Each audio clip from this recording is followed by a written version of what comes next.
आजकल रील बहुत वायरल हो रही है जिसमें आप देख रहे हो वो डीजल जैसा तेल है, उसमें वो कुछ अंडे का बना रहे हैं। उस तेल को मैं 4 बार भी रिफाइंड करूँ सेम कलर आएगा भी कभी नहीं, क्योंकि इतना काला तेल आप खा रहे हो और उसी में वो चीज फ्राई है। कौन सा तेल इस्तेमाल करते हैं? पाम ऑयल ही यूज होता है। मार्केट में फूड कलर यूज हो रहा है, जैसे वो एकदम लाल चाप होती है। चाप में अगर ऐसे कर दोगे ना तो वो कलर आएगा, आपके लीवर को और किडनी को बहुत ज्यादा असर देता है। बट दिल्ली में आप 10 जगह जाओगे ना स्ट्रीट फूड पे, तो आपको 8 जगह मैदे वाली चाप मिलेगी। जो चीज हमारी बनी 120 में रही है उसको हम 60 में कैसे बेचते हैं? ग्रेवीज को डीप फ्रीज करा जाता है। लोग कहते हैं आप गलत खाना खिला रहे हैं। ग्रेवीज 1 मंथ भी चलती है भाई, उसको रखने का ना एक तरीका होता है। इतना बड़ा जो बटर डाल रहे हैं, आई थिंक अगर आप अमूल बटर लोगे उसकी कॉस्टिंग काफी ज्यादा होती है। अमूल बटर तो स्ट्रीट फूड तो बिल्कुल भी यूज नहीं करता है, और ना ही ढाबा। बहुत से बटर चलते हैं। पाम ऑयल ऑब्वियसली इतना ज्यादा चीज इतने सस्ते रेट पे दे पाते हैं, 40-50 रुपए। चीज ब्लेंड भी यूज कर रहे हैं लोग, है ना, लिक्विड चीज कहते हैं उसको। और सेम आइसक्रीम में आइसक्रीम देखो, आइसक्रीम जब आप लेते हो ना मार्केट से, फ्रोजन डेजर्ट ले रहे हो, फ्लेवर प्लस पाम ऑयल। अगर आप रेस्टोरेंट्स में देखोगे वो सेम में नॉन वेज बना देते हैं, सेम में वेज बना देते हैं। आजकल फेक पनीर की बहुत ज्यादा हो रही है। अभी डोमिनोज में भी कोई जाता है, पिज्जा से पनीर निकाल दिया, केमिकल डाला, काला पड़ गया तो ठीक है, पीला पड़ गया तो खराब है। MSG का यूज होता है जिसको बोलते हैं मोनोसोडियम ग्लूटामेट। आपकी हड्डियों को बहुत ज्यादा ये गलाना शुरू कर देता है। क्यों डालते हैं, मतलब इससे होता क्या है? रिचनेस, चटपटापन, थोड़ा सा फ्लेवर अच्छा। और क्या रेस्टोरेंट जानबूझकर भी ये चीजें यूज करते हैं? अब एयर फ्राई करने को कहते हैं कि एयर फ्राई करो। तेल से ज्यादा एयर फ्राई हार्मफुल है। केक के बारे में पता ही नहीं चलता, वो फ्रीजर में उन्होंने रख रखा है, वो फ्रेश है या नहीं है कैसे पता चलता? इतनी सैलरी मिलती होगी पहले 5 साल में? 3.5-4 लाख रुपए सैलरी भी होती है। अच्छा, पर्क्स एंड फैसिलिटीज भी मिलते हैं क्या आपको? आपको कंपनी की कार मिलती है, कंपनी का फ्लैट मिलता है।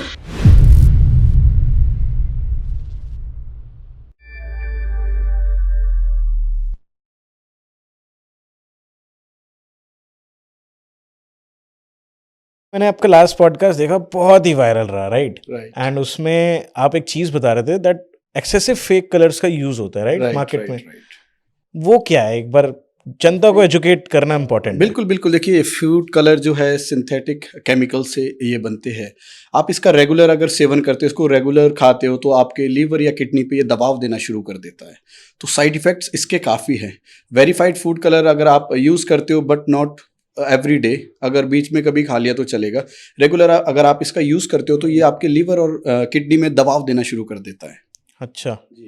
एंड ये जो मार्केट में फूड कलर यूज हो रहा है, जैसे वो एकदम लाल चाप होती है। बिल्कुल बिल्कुल। देखिए, वो मैंने लास्ट पॉडकास्ट में भी कहा था कि यार चाप में अगर ऐसे कर दोगे ना तो वो कलर आएगा, और लोगों ने कहा था ये सिर्फ व्यूज बढ़ाने के लिए, अपनी पब्लिसिटी के लिए ये चीज बोल रहे हैं। हम इसलिए नहीं बोलते, अगर हम यहाँ पे बैठे हैं आके तो हमें कुछ पता है, राइट। अगर आप वो चीज रेगुलरली खा रहे हो तो एक मीठा जहर है जो धीरे धीरे आपको, आपके लीवर को और किडनी को बहुत ज्यादा असर देता है। तो ये मेन रीज़न है कि फूड कलर बिल्कुल कम खाना चाहिए। अगर छोड़ दो तो बहुत अच्छी बात है, सिर्फ खाने का कलर मरेगा, टेस्ट तो सेम रहेगा। क्योंकि वो आप देखो 5 स्टार में पनीर टिक्का खाओ तो वो येलो रहता है, क्योंकि उसमें शायद हल्दी का यूज होता है। बिल्कुल। एंड आप बाहर करो वो एकदम लाल रहता है, लाल, red. Obviously orange red food colour use कर रहे हैं लोग। प्रॉपर ऑरेंज भी नहीं होगा, प्रॉपर रेड भी नहीं होगा, एक मिक्स कलर होता है, वो यूज करते हैं। हम भी रेस्टोरेंट में करते थे।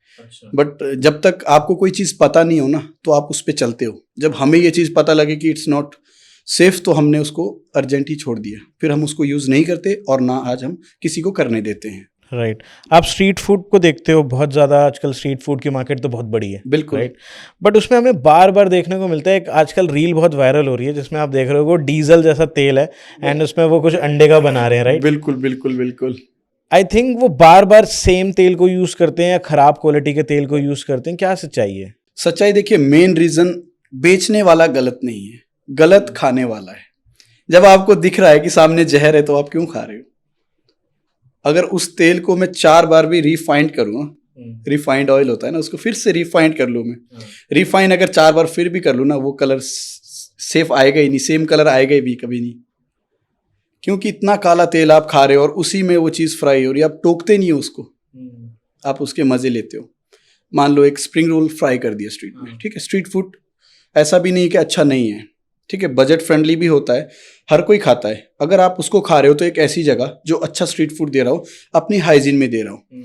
अगर आपके स्प्रिंग रोल आपने फ्राई करवाया, मैदे में बाहर से पूरा वो काला चम गया, फिर भी आप उसको खा रहे हो, तो बेचने वाला गलत नहीं है, फिर हम गलत है कि वो चीज़ हम क्यों ले रहे हैं। एंड ये कौन सा तेल इस्तेमाल करते हैं, बिकॉज अब इतना सस्ता दे रहे हैं? पाम ऑयल ही यूज होता है। Palm oil, right. अच्छा रिफाइंड, आप अच्छे रिफाइंड में इतना सस्ता नहीं दे सकते खाना।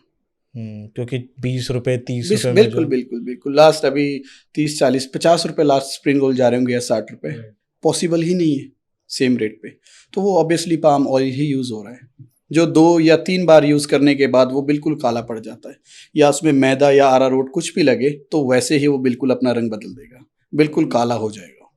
और ये हर जगह मैं देखता हूँ स्ट्रीट फूड पे। मैक्सिमम स्ट्रीट फूड्स यूज करते हैं। तो स्ट्रीट फूड कोई भी खाता है ना, तो उसको एक हाइजीन, बहुत अच्छे अच्छे स्ट्रीट फूड बेच रहे हैं, अच्छी फूड फैंटेसी लगी है, फूड कार्ट्स लगे हैं जो बहुत अच्छा स्ट्रीट फूड बेच रहे हैं, जो चीज पे काम करते हैं पर्सनली, बट उनका रेट 10 रुपए ज्यादा होता है। लोग बोलते हैं यार चलना उधर चलते हैं, वो सस्ता रहता है। और कभी कभार वो कहते हैं ना, उस किसी का टेस्ट डेवलप हो जाता है एक जगह पे। राइट, बिल्कुल, कि जाना ही वहीं पे।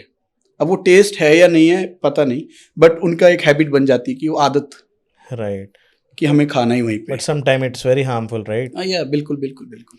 अच्छा, एक चीज मैंने और पढ़ी, MSG का यूज होता है जिसको बोलते हैं मोनोसोडियम ग्लूटामेट।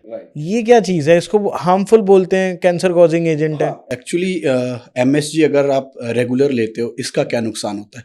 इसका नुकसान आपके शरीर पे खुजली होना, रेगुलरली अगर आप खा रहे हो, आप इसको 5 दिन लगातार खा के देखिए, 5 दिन बाद आपके गाल पे वो दांत से पड़ जाते हैं, हाथ पे खुजली होना, राइट, स्किन पे फर्क पड़ना, तो ये सब चीजें इससे पड़ती है धीरे धीरे। आप एक बार जनता को बता दो, मैंने तो बड़ा साइंटिफिक नेम ले लिया। हाँ बिल्कुल, देखिए बेसिक इसको अजीनामोटो भी कहते हैं।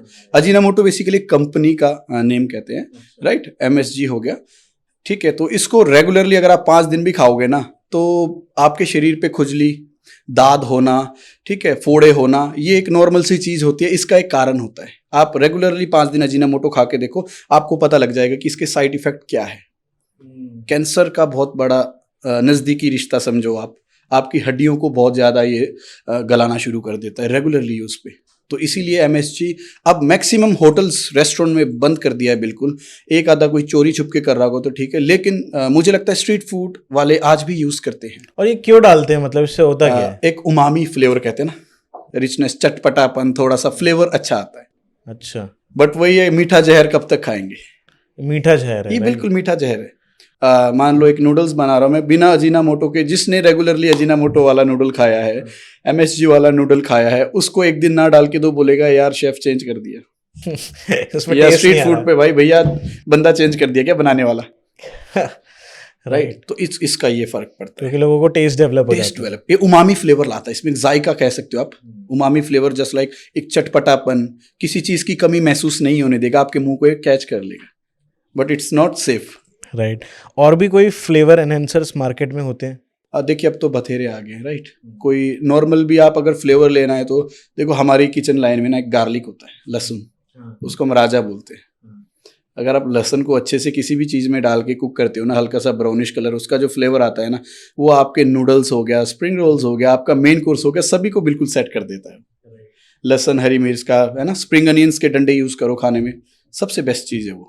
हिडन एडिटिव्स भी कोई यूज करता है क्या रेस्टोरेंट्स हिडन्स ऐसा तो कुछ नहीं है कि हिडन्स कुछ होगा, बट सेम यही था कि कोई जैसे अजीनामोटो को अभी क्या चल रहा है एक ट्रेंड, उसको पाउडर बना लेते हैं मिक्सी में, हाँ, नमक जैसा हो नमक जाता है। जैसा, तो कल को किसी को कोई दिक्कत ना हो। और वो पाउडर बनाने से ना हम भी बनाते थे। अच्छा, आप लोगों से क्या छुपाना, जब सब सच बताते हैं तो फिर ये भी बता, हम भी बनाते थे, बट जब हमने इसके अंदर घुसे, इसके बारे में पढ़ा, बट फिर समझ आया कि ये चीज़ नहीं करनी चाहिए। गवर्नमेंट इसको अलाउ करती है?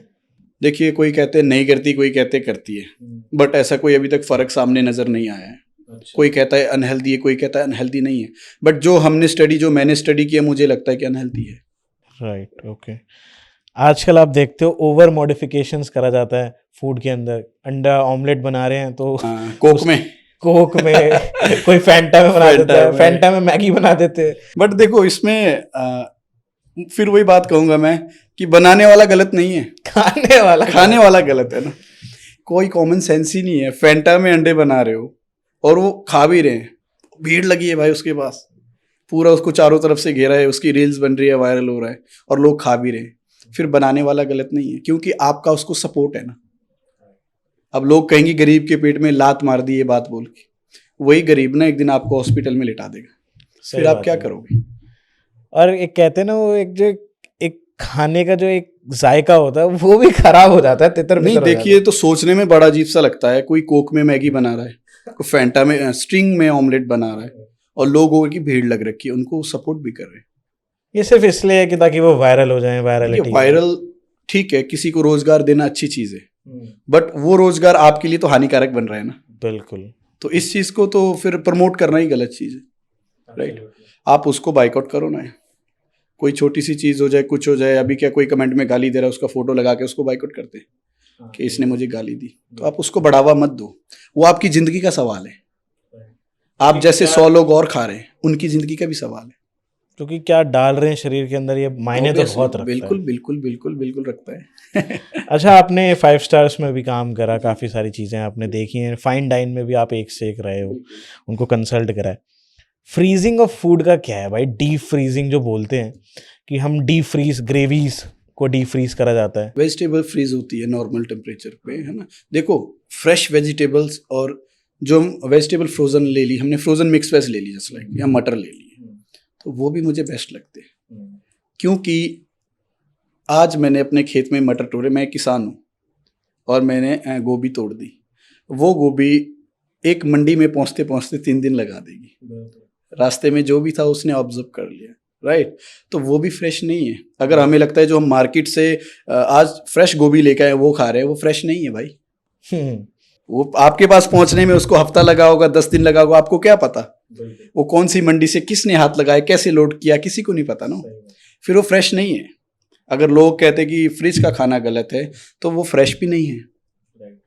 लोग कह देते हैं कि आज हमने टमाटर 2 किलो फ्रेश लिए और मैंने वो प्यूरी बना के फ्रिज में रख दी, लेकिन जो आप फ्रेश लाए वो भी फ्रेश नहीं है आपके पास। आपको नहीं पता वो 6 दिन में पहुंचा है, 7 दिन में पहुंचा है, 10 दिन में ट्रांसपोर्ट हुआ है आपके पास।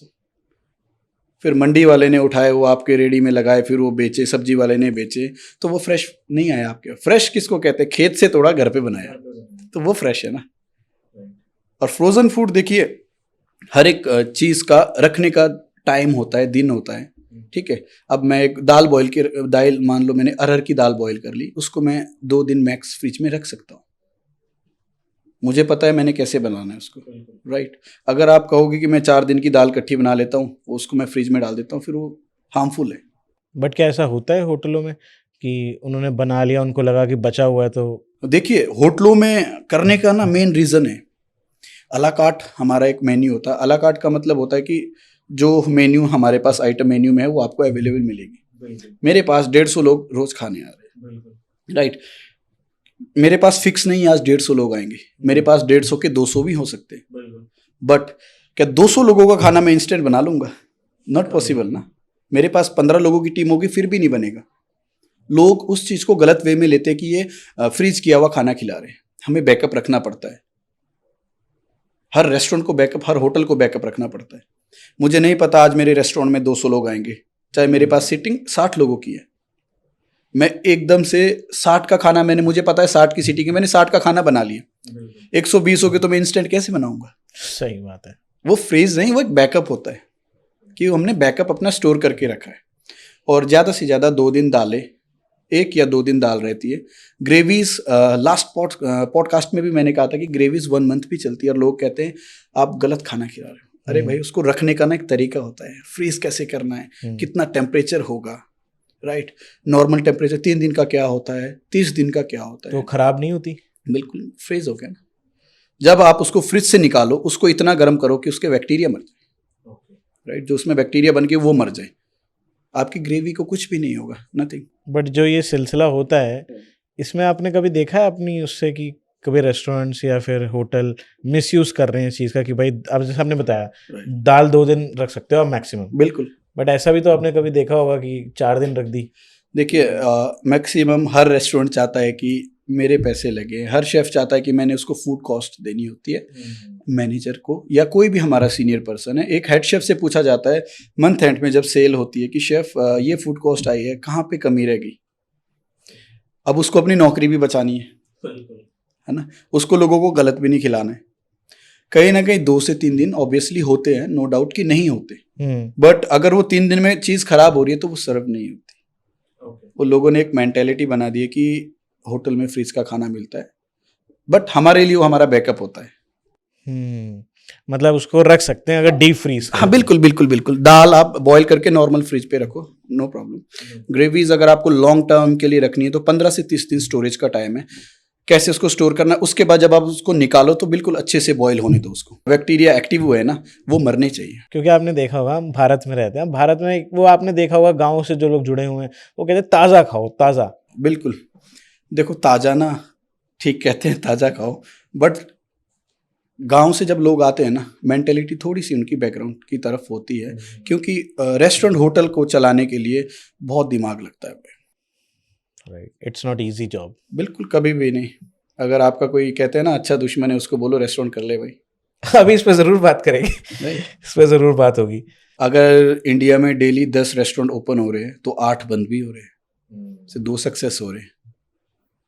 जो आपने टॉपिक छेड़ा, बताओ इसका क्या रीज़न क्या है? इसका रीज़न मेन देखिए, आज की डेट में ना फूड कंपटीशन कह सकते हो इसको आप, कॉम्पिटिटर आपके ना खड़े हैं, हर एक हाँ। दुकान छोड़ के रेस्टोरेंट है बना available। रहे लोग, है ना। सही बात है। यार प्रतीक ने ना रेस्टोरेंट कर लिया भाई, क्या रश पड़ा है।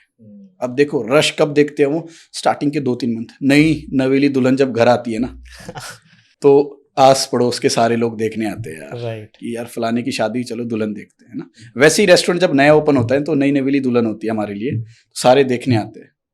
लेकिन बैक एंड पे क्या हो रहा है, उस मालिक के सिर पे क्या प्रेशर है, वो बंदा कैसे झेल रहा है, टीम्स बहुत परेशान करती है। आपने जैसे भी बताया कि 10 खुलते हैं तो 8 लोग सफ़र करते हैं, इसका मेन रीज़न क्या है? मेन रीजन देखिए, जब आप एक रेस्टोरेंट प्लान करो राइट, तो सबसे पहले शॉर्ट मेन्यू, पिकअप टाइम कम, सर्विस बेस्ट। आज की डेट में जो सबसे बड़ी चीज हो गई है, एक्टिव रहो सोशल मीडिया पे। राइट, तो वो मेन रीजन हो गया है। ठीक है, शॉर्ट मेन्यू, लिमिटेड मेन्यू रखो, जो आप अच्छे से सर्व करो कम टाइम पे और जल्दी सर्व कर सको। अभी के रेस्टोरेंट कहाँ मार खाते हैं, 12 पेज का मेन्यू बना दिया, और 12 पेज का मेन्यू 10 मिनट आदमी के भी वेस्ट हो गए पढ़ते पढ़ते। राइट, अंदर जितना बड़ा मेन्यू उतनी बड़ी टीम, उतना टाइम कंजप्शन। ठीक है, उतना ही अंदर किचन में कुकिंग टाइम लगेगा। तो कम मेन्यू रखो, और कम मेन्यू पे आप समय ज़्यादा ना लगाओ। वो मेन्यू रखो जिसको आप प्रिपेयर जल्दी कर सको, क्योंकि वेटिंग आज की डेट में कोई भी नहीं करता। कोई नहीं कर सकता। मैं कहीं बैठने जाऊंगा, मैं 5 मिनट में सिर पे बैठ जाऊंगा, मेरा खाना क्यों नहीं आया, मेरा 5 खाना मिनट क्यों में। नहीं आया? आप ऐसी चीज रखो एक रेस्टोरेंट में जो आप 7 से 10 मिनट के बीच में सर्व कर सकते हो। नॉन वेज नॉट पॉसिबल, 12 लग जाते हैं, 15 लग जाते हैं, क्योंकि कभी नॉन वेज कच्चा रह जाता है, हम जब हाफ डन करते हैं कहीं कसर रह जाती है। राइट, 100 पंगे होते हैं रेस्टोरेंट में, फिर भी आप 15 मिनट से पहले खाना दो। मतलब आपका ये कहने का मतलब है अगर कोई रेस्टोरेंट ओपन करे तो एसओपीज कम रखे अपने। एसओपी देखो, एसओपी जब आप बना रहे हो ना, उसको परफेक्ट कर लो ना, सेम टेस्ट नहीं रहता है। सबसे बड़ी चीज, पिछली बार आया था कुछ और खाया था, इस बार कुछ और, इस पर कुछ और टेस्ट। बिकॉज आपने जब अपना रेस्टोरेंट ओपन किया ना, आपने एक एसओपी नहीं बनाई। राइट। आपने अपना मेन्यू जब लॉन्च किया, जब उसके ट्रायल्स हुए, आपने अपनी रेसिपी बुक रेडी नहीं की। अब मैं एक रेस्टोरेंट में एज अ शेफ काम कर रहा हूँ, मैंने 1 महीने बाद रिजाइन डाल दिया, 2 महीने बाद, कि मैं जा रहा हूँ। जब दूसरा शेफ आएगा ना, जब तक उसके हाथ में रेसिपी बुक नहीं होगी ना कि पिछला शेफ क्या दे रहा था, बिल्कुल सही बात है, तो वो सेम टेस्ट आएगा सेम नहीं। टेस्ट आएगा ही। तो अभी लोग क्या करते हैं, जब शेफ चले जाता है फिर शेफ बुलाते हैं। मैं ये गाइडेंस करता हूँ कि जब आपके पास शेफ ने रिजाइन डाल दिया, अब नया लड़का हायर करो, 15 दिन उसी शेफ के साथ काम करवाओ, उसका टेस्ट इसको समझ आ जाए कि यहाँ पे क्या दे रहे हैं शेफ और मैं क्या दे सकता हूँ आगे। एंड आपने बताया दूसरा मार्केटिंग बहुत जरूरी, प्रेजेंस बताना जरूरी है। बिल्कुल बिल्कुल बिल्कुल। आज की डेट में मार्केटिंग बहुत ज़रूरी हो गई है। मार्केटिंग पे आप पूरा फोकस करो, शॉर्ट मेन्यू, हाइजीन, और आपका जो जल्दी सर्व हो पाए।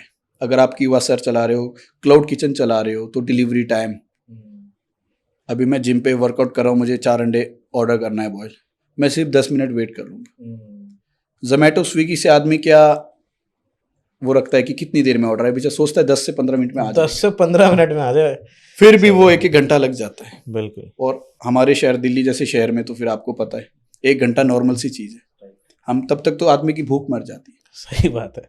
क्लाउड किचन भी अभी सक्सेस भी हो रहे हैं और अनसक्सेस भी हो रहे हैं, रीज़न यही है क्योंकि क्लाउड किचन के पास वॉक इन तो नहीं है, उनके पास जस्ट एक है कि डिलीवरी ही होगी। अगर वो डिलीवरी टाइम पे नहीं होगी, 1 घंटे पे उस खाने का क्या हाल हो जाएगा। सही बात है, तो उसी हिसाब से प्रिपरेशन भी बिल्कुल है। क्लाउड किचन वालों के लिए मस्ट रेटिंग है। 1 घंटे में अगर वो खाना पहुंच रहा है तो रेटिंग, अगला जेन्युइन सी चीज़ है, मुझे भूख लगेगी, भूख मिटेगी, मुझे गुस्सा आएगा, मैं रेटिंग डालूंगा। तो वो बेचारे रेटिंग के सहारे ही चलते हैं। तो जब आप क्लाउड किचन प्लान कर रहे हो, उसमें मेन्यू ऐसा रखो जो 1 घंटे तक भी आपको लगता है ये फूड बेस्ट रह सकता है हमारा। चल पाए। बिल्कुल। अच्छा, जैसे आजकल आप देखते होगे फ्राइंग के लोग बहुत ज़्यादा खिलाफ हैं कि भाई डीप फ्राइंग फूड को अवॉइड करो, क्योंकि आप आजकल थोड़ा हेल्दी का ट्रेंड अब इंडिया में भी चल रहा है। अब जो नई यूथ है थोड़ा हेल्दी को फॉलो कर रहे हैं, बट वो टेस्ट कहाँ से आएगा, वो जो तेल टपकता है। अब एयर फ्राई करने को कहते हैं कि एयर फ्राई करो चीज़ों को। बिल्कुल बिल्कुल, एयर फ्राई का बहुत ट्रेंड चल रहा है अभी, हर एक चीज़ एयर फ्राई हो रही है, बट मुझे लगता है तेल से ज़्यादा एयर फ्राई हार्मफुल है। ये देखो, फिर आपने कंट्रोवर्शियल बात कर दी। नहीं, कैसे? एक्चुअली अब देखो ना, एयर फ्राई कैसे फ्राई हो रहा है अंदर हमें नहीं पता। हाँ, रेडिएशन यूज हो रहा है, कंडक्शन यूज हो रहा है, कन्वेक्शन यूज हो रहा है, नहीं पता हमें। एयर फ्राई में हमें पर वो कहते हैं कुछ हाइब्रिड होता है कि कन्वेक्शन प्लस हीट प्लस कुछ ऐसा कुछ बताते हैं। देखो कुछ ना कुछ तो हो ही रहा है ना Right. पर फिर मुझे लगता है फ्राइड फूड ज़्यादा बेस्ट है रिलेटेड टू, अगर हम कंपेयर करते हैं एयर फ्राइड से। वही वाली बात है कि खाओ तो चाहे 1 महीने में एक बार डीप फ्राई खा लो, डीप फ्राई खा लो, राइट। बट हाँ उसको रोज कंज्यूम नहीं करा जा सकता। बिल्कुल। बट अगर फिर भी कोई एयर फ्राई वाले हैं जैसे नहीं, आजकल, एयर फ्राई खाइए, नो डाउट, बट वही चीज़ है, रेगुलर तो हम कुछ भी चीज़ कंज्यूम नहीं कर सकते ना। फिर उनकी कंप्लेंट होती है कि वो वाला टेस्ट नहीं आ रहा इसमें। फिर तो देखो, जब टेस्ट खाना है तो फिर तेल भी खाओ फिर वही बात आ जाती है। अगर आप हेल्दी में भी टेस्ट ढूंढोगे ना, फिर आपको कोई फायदा नहीं है हेल्दी खाने का ना। जब हेल्दी खाना है ना तो टेस्ट भूलना पड़ेगा। सही बात है, जुबान पे तो कंट्रोल लगाना पड़ेगा। कितना हम उस पर मेहनत कर लेंगे, कितना टेस्ट दे देंगे। जो टेस्ट डीप फ्राई में आएगा डीप में आएगा, एयर फ्राई में मतलब ही नहीं बनता वो टेस्ट आ जाए। बिल्कुल सही। आजकल फेक पनीर की बहुत ज़्यादा हो रही है, आपने देखा है रेस्टोरेंट में? आजकल तो मैं देखता हूँ कि बड़े बड़े जाते हैं, बड़े बड़े रेस्टोरेंट में चेक करा जाता है तो वो फेक पनीर निकल रहा है। देखो अभी फेक पनीर और वो ना एक ट्रेंड बन चुका है। अभी डोमिनोज में भी कोई जाता है, पिज़्ज़ा से पनीर निकाल दिया, केमिकल डाला, काला पड़ गया तो ठीक है, पीला पड़ गया तो खराब है ना, कुछ ऐसा ट्रेंड चल रहा है। बट ऐसा नहीं है, फेक पनीर तो हम जब लाते हैं मार्केट से ना तो हम कुछ अलग तरीके से यूज़ करते हैं, हम कोई केमिकल ऐसा यूज़ नहीं करते हैं। हम जब उसको पकड़ते हैं हमें वहीं पता लग जाता है स्पॉन्ज है, हार्ड है, कैसा है। अच्छा, जैसे आपके सामने मैं रखूँ तो आप कैसे पहचानोगे? देखो हमारे अपने टैक्ट्स होते हैं जो हमने सीखे हैं ना। एक हम हमेशा, एक शेफ जो होता है ना, खाने कोई भी चीज़ आती है पहले उसको सूंघता है। हमारे नाक में और दिमाग में ना एक चीज़ सेट हो गई है कि उसका फ्लेवर क्या होगा, ओरिजिनल चीज़ क्या होगी, राइट। अब इतना आइडिया लग जाता है, अगर आप 14-15 साल एक इंडस्ट्री में दे रहे हो तो आप चीज़ पकड़ के बता दोगे। अब मैं नॉन वेज नहीं खाता, मुझे 15 साल इंडस्ट्री में हो गए, लेकिन मैं बिना खाए चिकन बनाता हूँ, पॉर्क बनाता हूँ, राइट। आपका हैम हो गया, हैम बनाता हूँ मैं, कोई भी नॉन वेज बनाता हूँ, तो मुझे आइडिया ही लगाना पड़ता है। अब सिर्फ हम सॉस चेक करते हैं। अब हर एक जब आप चीज़ में घुस जाते हो ना, उसका आपको आइडिया लग जाता है। बट अभी मैं एक चीज़ देख रहा था, ब्रेड पकौड़ा जो मार्केट में मिलता है 30 रुपए का मिलता है, और पनीर ब्रेड पकौड़ा 30 रुपए का, 10 रुपए बढ़ा देते हैं। बट उस 10 रुपए में वो एटलीस्ट 50 ग्राम पनीर का पीस होता है। देखो पनीर ना, वही बात आ जाएगी कि फेक या क्या है। देखो किसी ने अंदर झांक के नहीं देखा वो क्या प्रोडक्ट आ रहा है। बट मार्केट में जब हम जाते हैं वेंडर के पास ना, हमें 4-5 प्रकार के वेंडर मिलते हैं। जी मैं आपको 320 दूंगा, मैं आपको 310 दूंगा, मैं आपको 305। जब आपको आदमी 305 से 250 में आ गया ना, तो समझिए कुछ ना कुछ तो फिर मिलावट है, फिर तो गड़बड़ चल रही है। पर क्या लोगों को खाना चाहिए? बिल्कुल नहीं खाना चाहिए, आई थिंक। बिल्कुल नहीं खाना चाहिए। देखो वो लोग, फिर वही बात आ जाएगी, मैं तीसरी बार बोल रहा हूँ कि बनाने वाले से ज़्यादा खाने वाला पागल हो जाता है। नहीं, बट आपके एक्सपीरियंस से मैं चाहता हूँ जनता थोड़ी समझदार बने। बिल्कुल बिल्कुल। देखो अगर आप एक चीज़ खुद सोचना, एक मैं रेडी को छोड़ के एक बड़ा ब्रांड ले लेता हूँ। बड़ा ब्रांड मैंने मान लो कोकोनट या कैश्यू कुकीज़ ले लिया, काजू क्या रेट चल रहे हैं मार्केट में? 1000, 1200, 1500, 2000। राइट। क्या उस काजू से बने हुए बिस्कुट हमें 10 रुपए का पैकेट मिल रहा है, वो भी 12 पीस, तो वो क्या प्योर काजू दे रहे? नहीं, बिल्कुल नहीं। अब क्रीम वाला बिस्किट हम खा लेते हैं, ठीक है, अंदर उन्होंने क्रीम फिल करी है। अगर एक अच्छी क्रीम बनाई जाए तो क्या वो 10 रुपए में नहीं मिलेंगे हमें? Possible. Palm oil, right. Palm oil हमेशा जमता है, ठीक है, उसमें फ्लेवर वाइटनिंग डाल के उसको एक सेट कर दिया, उसके बाद क्रीम लगा के क्रीम वाला बिस्कुट रेडी हो गया। स्ट्रॉबेरी क्रीम बिस्किट, उसमें स्ट्रॉबेरी फ्लेवर यूज़ कर लिया, तो सेम चीज स्ट्रीट फूड में भी आ जाती है। 10 रुपए में अगर वो इतना पीस पनीर का मोटा सिर्फ बीच में डालता है ताकि आदमी तोड़ता बीच से जल्दी ठंडा हो जाए, और बीच से तोड़ेगा वहां पे निकलेगा पनीर, राइट। तो वो आपने उसको खींच लिया अपनी तरफ। पनीर को लेके ना लोगों को इतना क्रेज है यार, पनीर मिल रहा है 10 नहीं, उनको ऐसा लगता है मैं कुछ हेल्दी खा रहा हूँ। हेल्दी खा रहा हूँ, लेकिन आपको ये सोचना पड़ेगा है ना, पब्लिक जब खाती है तो आपको खुद ही सोचना पड़ेगा कि 10 रुपए में पनीर कैसे मिल सकता है। अभी 20 हो गया होगा आई थिंक रेट, राइट, 15 या 20 हो गया होगा।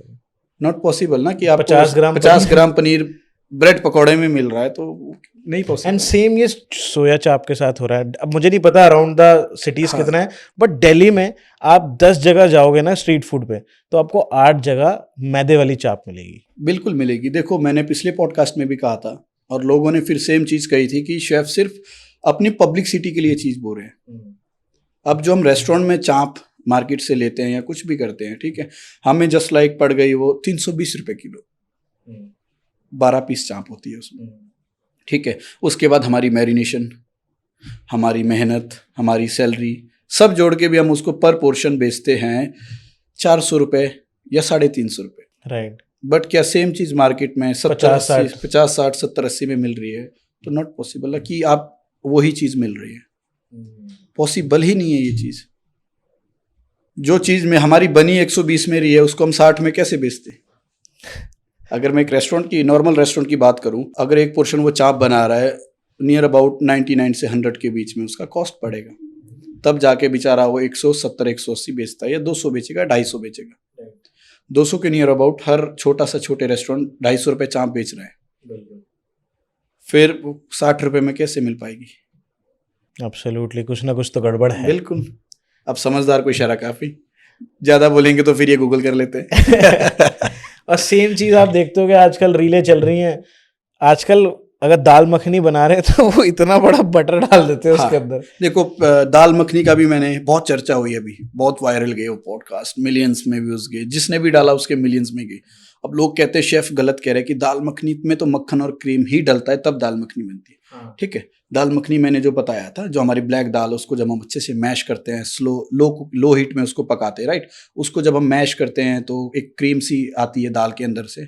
मैंने वो जवाब दिया था, ठीक है, लेकिन लोग क्या करते हैं, पूरा पॉडकास्ट नहीं देखते। मैंने उसमें ये भी बताया था, क्रीम और मक्खन का काम होता है उसमें एक रिचनेस लाना, एक जायका देना, जस्ट लाइक एक फ्लेवर के लिए। क्रीम और मक्खन डाल के दाल मखनी नहीं बनती। एक्चुअली नाम से थोड़ा कंफ्यूजन है कि वो ना दाल मखनी, मखनी तो लोगों को लगता है वो मक्खन की ही कुछ है। अब ऐसा होता है ना, रेस्टोरेंट, नॉर्मल रेस्टोरेंट या ढाबे में आप कभी जाना, ब्लैक दाल, ऊपर से तैरता हुआ इतना बटर, क्रीम की लेयर, लोगों की मेंटालिटी होगी वो दाल मखनी। वो दाल मखनी, दाल मखनी में क्रीम और बटर एक रिचनेस के लिए, सिर्फ उसमें उमामी फ्लेवर या एक जायके के लिए डाला जाता है कि वो क्रीमी टेक्सचर में आ जाए। ओके, राइट, नॉट कि उसी की ग्रेवी बनानी। बिल्कुल। अगर आप सोचो दाल मखनी में 1 किलो क्रीम 1 किलो मक्खन डाल के 250 ग्राम दाल डालो, दाल मखनी नहीं, पॉसिबल नहीं। और सेम विद बटर चिकन। हाँ देखो, बटर चिकन एक अलग चीज है, वो मखनी ग्रेवी बनती है। अच्छा, अब लोगों को लगता है यार दाल मखनी में भी ग्रेवी डलती होगी, मखनी नहीं, वो मखनी ग्रेवी अलग बनती है। ओके, मखनी ग्रेवी एक अलग है, वो टमाटो और काजू बेस्ड ग्रेवी होती है। उसको भी 3-4 घंटे बॉयल करके फिर अच्छे से पीस के फिर से 3-4 घंटे उबालना पड़ता है, फिर जाके मखनी ग्रेवी रेडी होती है। पर आजकल लोग क्या करते हैं, दबा के क्रीम डालते हैं। दबा के क्रीम डालते हैं। अभी तो क्या ट्रेंड चल पड़ा है, टमाटर बॉयल किया, काजू नहीं, मगज है तो ठीक है, नहीं तो ठीक है, क्रीम वाइट कर देगा ना। अब पता नहीं कौन सा क्रीम यूज कर दिया, वाइट डाल दिया, लोगों को स्वाद लग गया। लोगों को लग रहा है तो एक डिश में कितना फैट खा लिया। और आप खुद ही देखते हो कि प्राइस 50 रुपए है। हाँ, और इतना बड़ा जो बटर डाल रहे हैं, आई थिंक अगर आप अमूल बटर लोगे उसकी कॉस्टिंग काफी ज्यादा होती अब देखो ना, अमूल बटर अगर आप आधा किलो ले रहे हो, आई थिंक 250-300 रुपए का पड़ रहा है। राइट। अमूल बटर तो स्ट्रीट फूड तो बिल्कुल भी यूज नहीं करता है, और ना ही ढाबा। तो बहुत से बटर चलते हैं, न्यूट्रलाइट है, डिलीशियस कुछ ऐसा बटर है, तो वो पाम ऑयल वाला, पाम ऑयल ऑब्वियसली। नहीं तो आप 80 रुपए में बटर चिकन कैसे दे दोगे? अब आप नॉर्मल किसी ढाबे में जाओ, 100 रुपए में आपको बटर चिकन 120 में खिला देगा, जो बिल्कुल हाईवे साइड में होते हैं, छोटे ढाबे। हाँ, राइट। अब बड़े ढाबे भी हैं, बहुत अच्छे अच्छे ढाबे भी हैं जहाँ पे 300 की दाल मखनी मिल रही है। बहुत बड़ी बिल्डिंग है लेकिन लिखा ढाबा है, हाँ अंदर। राइट, समझ गया। तो ये है। अभी फेस्टिव सीजन है, अभी आप देखोगे न्यूज़ आएंगी बहुत सारी कि फेक खोया इतना पकड़ा गया, इतना फेक खोया पकड़ा गया, और खोया का रियल प्राइस ही काफ़ी महंगा है, और पता नहीं वो बर्फी मिल कैसे रही है 120 रुपए किलो, 100 रुपए देखो किलो। नॉर्मल जो अच्छे स्वीट शॉप है उनको पता है हमने 750 रुपए काजू कतली बेचनी है, लेकिन लोगों को 750 रुपए चुभेगा। हर कोई, किसी की कैपेसिटी नहीं होती। मैं नॉर्मल आदमी हूं, मान लो मैं 750 रुपए बर्फी नहीं ले सकता। उसके लिए भी फिर भी लोगों को सोचना चाहिए, जो स्वीट शॉप है, छोटी स्वीट शॉप भी बेशक है, नो प्रॉब्लम, बट आप थोड़ा सा अगर पैसा कमा रहे हो ना, वो कहीं ना कहीं लगता ही है। तो जितना बेस्ट प्रोडक्ट हो सकता है उतना यूज करो, क्योंकि खोया भी, क्योंकि हर किसी की पेइंग कैपेसिटी उतनी नहीं है कि 750 रुपए बर्फी खरीद सके। राइट। अब 200-250 रुपए बर्फी नॉर्मल लोग ले लेते हैं। अगर 250 रुपए से भी नीचे कोई बर्फी मिल रही है, अब तो I think normal sweet shop भी 300-350 रुपए बर्फी बेच रहे हैं। वो चलता है। अच्छे स्वीट शॉप जो है 700-800 रुपए काजू कतली कुछ भी बेच रहे हैं, उनको पता है हमारी कॉस्ट इसी में ही पूरी होगी। बस शेफ फिर भी लोगों को समझना चाहिए कि अगर इतने में अगर मटेरियल ही नहीं आ रहा है तो इतना सस्ता मिल कैसे रहा है। बिल्कुल बिल्कुल बिल्कुल। और पिज्जा बर्गर में आप देखते हो रीलों में उनको 250 रुपए भी महंगा लगता है, वो सिर पे भी बैठ जाते हैं कि ये महंगा है, कम करो। राइट। देखो जो शॉप ऑनर है ना, उसके ऊपर भी प्रेशर है। सस्ता नहीं बेचोगे, क्लाइंट नहीं आएंगे। जब आपके पास कस्टमर ही नहीं होगा तो आप क्या बेचोगे फिर? उस चक्कर में बेचारा वो सस्ता कर देता है। और क्या रेस्टोरेंट जानबूझकर भी ये चीजें यूज करते हैं? मतलब ऐसा कभी कभार होता है कि उनको पता है कि हम क्या यूज। देखो हर रेस्टोरेंट या हर ऑनर ना एक चीज चाहता है कि मैं अपना बेस्ट दूं, बट क्या लोगों की पेइंग कैपेसिटी वो चीज लेने की है? क्या उस एरिया में, उस मार्केट में वैसे रिच लोग रहते हैं जो 800 रुपए की दाल मखनी खा सके या 800 रुपए किलो बर्फी ले सके? अपनी तरफ से तो हर एमडी यही सोचता है, हर ऑनर यही सोचता है, यार मैं अपना बेस्ट दूं ना, मेरा नाम चले मार्केट में। बट जब लोगों की पेइंग कैपेसिटी कम होगी ना, हर किसी की पेइंग कैपेसिटी नहीं होती। बट आप नॉर्मल लोगों से मिलोगे, उनकी थिंकिंग पता है क्या रहती है? पर क्या बोलते हैं वो? ये बोलते हैं कि ये 5 स्टार वाले तो लूटते हैं। देखो वो पता क्या है, अब उन लोगों को अगर मैं बोल दूं कि 5 स्टार होटल बनने में 300 करोड़ रुपए लगते हैं फिर वो क्या कहेंगे? राइट। एम्बियंस सर्विसेज मिल रही है आपको, स्टाफिंग कितनी है वहाँ की? नॉर्मल 5 स्टार होटल बनेगा 300 करोड़, 250-300 करोड़ रुपए बनेगा। दैट्स व्हाई वो उधर 700-800 रुपए की दाल मखनी। ऑब्वियसली टीम है, शेफ्स इतने महंगे हैं, उनकी स्किल्स है, तभी तो पैसे हैं। अच्छा, जैसे ये वेज मायो मिलती है और नॉन वेज मायो भी मिलती है। वेज मेयो में ऑयल थोड़ा सा ज़्यादा रहता है। अच्छा। जो नॉन वेज जिसको कहते हैं उसमें एग योक यूज़ होता है, अंडा। अच्छा। अंडा यूज़ करते हैं। तो वेज और नॉन वेज में ये फ़र्क होता है, कोई ज़्यादा फ़र्क नहीं है। अच्छा, बट आप देखते हो बर्गर पिज़्ज़ा में आजकल वो दबा के ऐसे करके चीज़ ब्लेंड, इतना सॉल्टी, इतना फैट, और लोगों को पसंद है। पिछले पॉडकास्ट में मैंने कहा था कि पिज़्ज़ा अनहेल्थी नहीं है। हाँ। अब लोगों के कमेंट्स थे उसमें कि पिज़्ज़ा बिल्कुल अनहेल्थी है, क्यों है? तो मैंने उसको बड़े प्यार से सारे आंसर दिए। सभी के कमेंट्स के मैं आंसर देता हूँ मैक्सिमम जितने हो पाते जब मेरे पास टाइम होता है। तो पिज़्ज़ा देखिए अनहेल्थी तब है ना, अब पिज़्ज़ा में कहते हैं, मैंने कहा कि प्रोटीन है, लोग कहते हैं नहीं है प्रोटीन। क्यों नहीं है भाई? वेजिटेबल अच्छी डालो, प्रोटीन है। चिकन डालो, मीट डालो, प्रोटीन है ना। कार्ब्स है, फाइबर है, सब कुछ मिलता है। बट अगर आप एक दिन में 3 पिज़्ज़ा खाओगे ना तो ऑब्वियसली अनहेल्थी है वो। बहुत ज़्यादा अनहेल्थी है। बट ये लोकल शॉप्स कौन से प्रोडक्ट्स यूज़ करते हैं कि ये इतना ज़्यादा चीज़ इतने सस्ते रेट पे दे पाते हैं 40-50? हाँ देखो, अब चीज़ ब्लेंड भी यूज़ कर रहे हैं लोग, है ना, लिक्विड चीज़ कहते हैं उसको। वो बस सॉल्टी होती है और एक चीज़ ही फ्लेवर देता है, राइट? बट वो बहुत फैट है।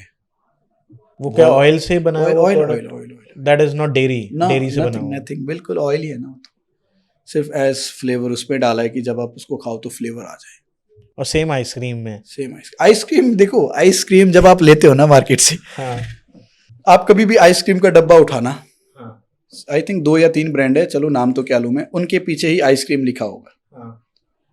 नहीं तो आप फ्रोजन डेजर्ट ले लो।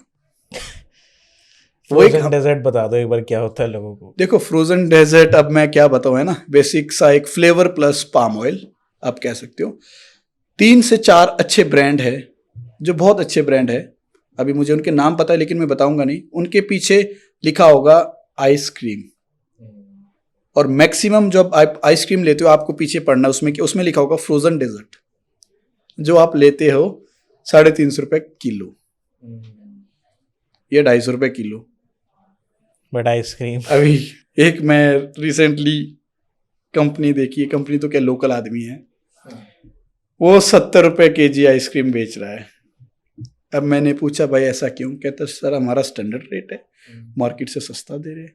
मैं परेशान हो गया यार, 70 रुपये किलो आइसक्रीम। अब वो जा कहाँ रही है? होटल में तो नहीं जा रही। फिर बोलेंगे कार्ड्स वालों से पंगा ले रहा है। ऑब्वियसली कार्ड्स में ही जा रही है, क्योंकि आपको कार्ड्स में ही 70 रुपये का शेक मिलेगा। बिल्कुल, बट पॉसिबिलिटी ना के बराबर है कि उतने सस्ते में हमने तेल पी लिया ना पूरा। एक्चुअली वो जस्ट तेल बिक रहा है। बिल्कुल, 70 रुपये kg आइसक्रीम कैसे पॉसिबल है? आइसक्रीम जिसमें क्रीम का यूज होना है। आइसक्रीम आप कभी भी आइसक्रीम कभी भी लेता है कोई भी, तो उसके पीछे पढ़ना उसमें लिखा होगा फ्रोजन डेजर्ट।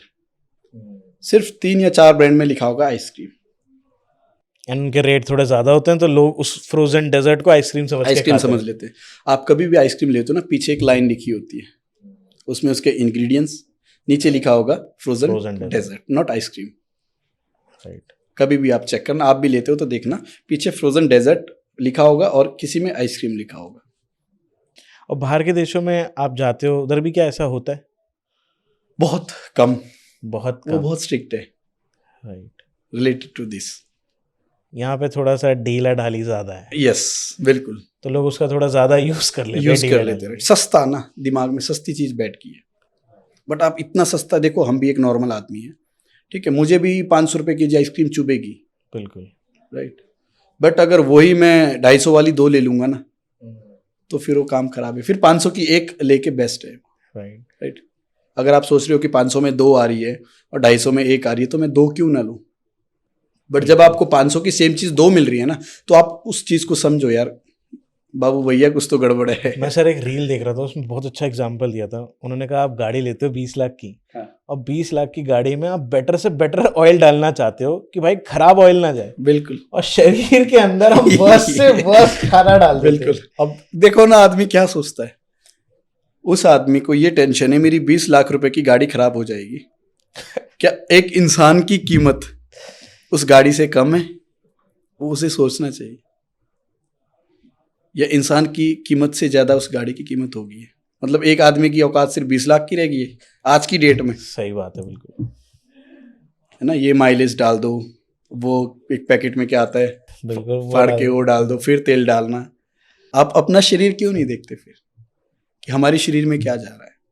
एक्चुअली ये समझना जरूरी है कि इंग्रेडिएंट की कॉस्ट ही अगर महंगी है तो वो चीज सस्ती मिल कैसे मिल रही है। राइट।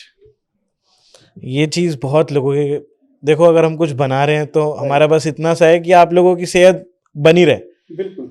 एंड कभी कभार शायद ये खाने में फिर भी कोई हर्ज नहीं है, बट अगर आप इनको रोज खाओगे तो तेल पी रहे हो। राइट, बिल्कुल बिल्कुल। अच्छा, जो स्ट्रीट फूड का माहौल रहता है, इसमें एक ही चीज मैंने सबसे ज्यादा देखी है, अनहाइजीनिक प्रैक्टिसेस बहुत ज्यादा होती हैं। देखिए बहुत जगह होती है, बट अनहाइजीन बहुत होती भी है अब, लेकिन कम हो गई है। अच्छा, अनहाइजीन मैं उसको कह सकता हूँ, उधर नाला बह रहा है, उधर पानी पूरी वाला लगा है, बट लोग फिर भी जा रहे हैं। बिल्कुल जा रहे हैं।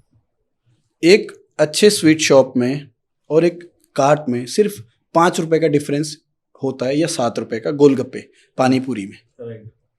वो 20 रुपए के 4 दे रहा है, तो 30 के 4 दे रहा है, सिर्फ 10 रुपए का फर्क है। बट वो एक शोरूम में खिला रहा है। आप एक वहां पे स्मेल, राइट, वो काला पानी बह रहा है और वहां पे भी लोग खा रहे हैं। लोग ना शीशा देख के डरते हैं। जो हम जैसे मिडिल क्लास होते हैं, या जो बिल्कुल लो क्लास लोग हैं, लाइक कोई दिहाड़ी मजदूरी कर रहा है, तो वो लोग शीशा देख के डर जाते हैं। बिल्कुल, कि बहुत ही महंगा होगा। ये ना मुझे सबसे बड़ी मेंटेलिटी लगती है लोगों की, जो नॉर्मल दिहाड़ी मजदूर करते हैं लोग। तो हम भी अगर गांव पे होते, ठीक है, हम अपने बुजुर्गों की बात कर लेता हूँ मैं, मेरे बुजुर्ग भी अगर मेरे दादा या परदादा होते, तो वो अगर एक रेस्टोरेंट में जाते, क्योंकि वो गांव में रहे, 50 साल उन्होंने गांव में काट लिए, वो दिहाड़ी करते रहे, मजदूरी, वही सब देखा है, उनको वही गोलगप्पे बहुत अच्छे लगते हैं। राइट। अगर उनको मैं एक अच्छे शहर में ले आता हूँ, एक बड़ा दरवाजा दिखा देता हूँ कांच का, वो मुझे गाली देंगे, कहाँ ले जा रहा है बेटा, पैसे बचा, ये लूट लेंगे। क्योंकि शीशा बहुत बड़ा लगा है ना। राइट। कोई ज़्यादा फर्क नहीं होता। एक स्ट्रीट फूड 30 रुपए की, 20 रुपए की पानी पूरी दे रहा है, एक रेस्टोरेंट 30 की दे रहा है। Restaurant in the sense sweet shop के बाहर जो कार्ट्स लगे होते हैं, राइट। रेस्टोरेंट में जाओगे 100 रुपये हो जाएगी, 100 के 4 पीस, 150 के 4 पीस, वो बढ़ता बट वो आएगा तो बहुत स्टैंडर्ड्स उस पर आएगा ना। राइट। अगर शॉर्ट्स गिलास में बढ़िया, नीचे पानी, ऊपर सेव अनार का दाना, राइट। चमक के आएगा एकदम। एसी लगा है, एम्बियंस के भी पैसे, एम्बियंस के पैसे है, टेबल तक चीज आ रही है, ग्लास में चीज आ रही है। ये बहुत बड़ा आपने बताया। ये इस चीज का लोग देखते नहीं है, इन चीजों का फर्क। अब लोग कहते हैं कि पानी पूरी अंदर खाएंगे तो महंगा होगा बाहर। देखो ठीक है, अब तो अच्छे रेस्टोरेंट में क्या कर दिए, पानी पूरी टेबल पे आ रही है और लाइव शेफ डाल के या कोई एक स्टीवर्ड डाल के आपको बट खिला रहा है। शेफ, मैंने एक चीज देखी, सॉरी टू इंटरप्ट, जो मार्केट में जैसे हमें ये नूडल्स मिलती हैं, मैंने एक वीडियो देखा था, वो जहाँ पे नूडल्स बनते हैं, ये बहुत ही अनहाइजीनिक तरीके से बनते हैं। पैरों से आटा गूंदा जाता है और फिर उसको वो इतने गंदे उस पे कपड़ों पे डाल, मतलब आप अगर आप वो देखोगे तो शायद 2-4 दिन तक आपकी इच्छा बिल्कुल नहीं करेगी। बिल्कुल भी नहीं होती। देखो उस पे ना वो बहुत रील्स मेरे पास भी आई थी, बट अभी उस चीज पे मैं ज्यादा विश्वास करता हूँ जो मैंने आंखों से देखा है। राइट, होता होगा नो डाउट, अगर वो वीडियो बनी है तो ऑब्वियसली चीज कहीं हुई है, वो हरकत हुई है। राइट, बट नूडल्स ठीक है, पैरों से आटा गूंदना, ब्रेड का डो पैरों से लगाना, है ना, बहुत अनहाइजीन चीज होती है। तो बहुत कम एरिया ऐसे हैं जहाँ पे ये चीज हो रही है। अच्छा, जैसे आप अगर एक रेस्टोरेंट स्ट्रीट फूड कुछ खाने जा रहे हो तो आप क्या नोटिस करोगे और फिर खाओगे? देखो सबसे पहले तो हाइजीन ही, मैं कहीं भी स्ट्रीट फूड खाने जाता हूँ साफ सफाई मस्ट है। साफ सफाई से मक्खियाँ है, हाँ। ज्यादातर मक्खियाँ ना फ्रूट जूस वालों के पास होती है, क्योंकि उनका काम ही मीठे का है, वो मजबूर है। बट वो जितना बेस्ट कर सकते हैं, अभी क्या है, जो पुराने बुजुर्ग है वो एक छोटा सा छत सा लगा के काम करते हैं, बट अब अच्छे अच्छे जूस कॉर्नर आ चुके हैं जहाँ पे बहुत हाइजीन तरीके से काम हो रहा है, प्रॉपर अंदर ही वेस्टेज निकल रही है, अंदर से ही गायब हो रहा है। बट फिर भी आप कहीं भी जाते हो, आपको देखना है फ्रूट्स अच्छे यूज़ हो रहे हैं या नहीं हो रहे, राइट, फ्रेश फ्रूट है या नहीं है। ठीक है, कहीं आप सोच रहे हो 50 रुपए का अनार का गिलास मिल रहा है, तो क्या वो 50 रुपए में अनार का गिलास प्योर मिल रहा है या नहीं, ये सब हमें खुद देखना है। जागरूक खुद बनना। देखो आज की डेट में ना पैसा मैटर करता है, मुझे पैसा कमाना है, मैं आपको नहीं देखूंगा आपको मैं क्या सर्व कर रहा हूँ। बिल्कुल, मैंने मशीन घुमाई, लो जी पियो। और मुझे ऐसा लगता है इसमें वो भी क्या करें, क्योंकि लोगों को सस्ता खाने की आदत भी पड़ गई है। मांगते हैं वो सस्ता आके कि भाई उधर तो 30 रुपए का मिल रहा है अनार का जूस, तुम यहाँ पे 100 रुपए का दे रहे हो। बिल्कुल, ये भी मुझे लगता है कभी कभार वो भी कभी ना कभी मजबूर हो जाते हैं। राइट। बट फिर भी आप जब भी जाए मस्ट अपना साफ सफाई मेन। ठीक है, जब भी कोई चीज़ बन रही है, देखो स्ट्रीट में मैक्सिमम चीज़ लाइव बन रही होती है। हाँ, सबसे अच्छी बात है कि तेल भी सामने दिख रहा होता है ना। रेस्टोरेंट में क्या पता मैं अंदर कौन से तेल में दे रहा हूँ, आप देखने थोड़ी आ रहे हो। स्ट्रीट में तेल दिख रहा है भाई सामने, आप टोक दो ना, क्या हो गया, पैसे दे रहे हो ना, आप टोक दो भैया, क्या कर रहे हो। आज हमारे साथ शेफ हैं, और सॉफ्ट ड्रिंक देखो हर कोई पीता है और अच्छी भी लगती है खाने के साथ, बट अगर उसको थोड़ा रेगुलर पिया जाए तो खराब है। हाँ बिल्कुल बिल्कुल। तो सॉफ्ट ड्रिंक के ऑल्टरनेटिव में कोई आप हेल्दी ड्रिंक बता सको जो तुरंत बन जाए घर पे और मजेदार हो? देखो हेल्दी ड्रिंक जो मेरा फेवरेट है खुद का, मैं बताता हूँ। बिल्कुल। जूस है, क्या करना है आपको, एक गाजर छील देना, ऑरेंज हो या रेड हो, इंग्लिश कैरेट या रेड कोई भी चलेगी। एक गाजर में आपको संतरा अगर अवेलेबल है, 4 पीस संतरे के, सिर्फ अंदर के दाने, पीस मतलब पूरा नहीं। एक गाजर मान लो आपकी हो गई रेगुलर साइज, उसमें 4 पीस अनार के, 2 पीस पुदीना के, थोड़ा सा अदरक, बस उसको पीस के स्टेन करके सिर्फ थोड़ा सा जीरा पाउडर, अच्छा, वो पी लो, कोई नमक नहीं, नेचुरल स्वीटनेस आएगी इसमें, वो पी लो। मेरी सबसे फेवरेट ड्रिंक है, मैं कभी भी बोर होता हूँ या वो। एक ड्रिंक और बता देता हूँ, जो लोग कहेंगे यार ये तो पागल है, हफ्ते में 2 बार मुझे करेले का जूस पीना होता है। अच्छा, ठीक है, करेले को हमेशा लोग डरते हैं कि करेले का जूस कड़वा होगा। आपको क्या करना है, करेला हल्का सा बाहर से छिल देना है। ठीक है, जो उसके वो दांत से लगे होते हैं, जो उसकी शरीर होता है, उसको छिल के बीज निकाल के उसका एक बढ़िया सा पेस्ट बना देना है। राइट, पानी कम डालना है जब पेस्ट बनाओ, उसके बाद आइस क्यूब डालना है, आइस क्यूब के साथ पीसना है, वो बिटरनेस उसकी कम कर देगा। अच्छा, हैक है ये, हैक है। उसके बाद स्टेन करके बस आंखें बंद करो, एक बार गटक जाओ। हेल्थ के लिए आपकी हेल्थ के लिए बहुत अच्छी चीज है। बीपी, शुगर, इन सब चीजों को बिल्कुल डाउन कर देगा। हफ्ते में 2 बार पियो ना। कमेंट करके बताना ये रेसिपी कैसी लगी और आपको। रेसिपी ट्राई करो भाई, कोई दिक्कत नहीं। अभी मैं सर से रेसिपी मांगने वाला हूँ। जैसे हम स्नैक्स तो बाहर खाते रहते हैं, अब बच्चे हैं वो ज्यादा डिमांड करते हैं। मैं भी रोज यही बोलता था कि बाहर चलो, ये दिलाओ वो दिलाओ। घर पे कोई ऐसा स्नैक जो हेल्दी भी हो एंड हम घर पे फटाफट से बना सके, बहुत टेस्टी भी होता है, कोई ऐसी क्विक रेसिपी? अगर हेल्दी में जाना है तो सौते वेजिटेबल बेस्ट रहता है। आपको 3-4 प्रकार की इंग्लिश वेजिटेबल लेनी है, राइट। ये स्नैक्स में नहीं भी आएगा तो आप इसको एज अ मेन कोर्स भी ले सकते हो अगर आप अपने को फिट रखना चाहते हो।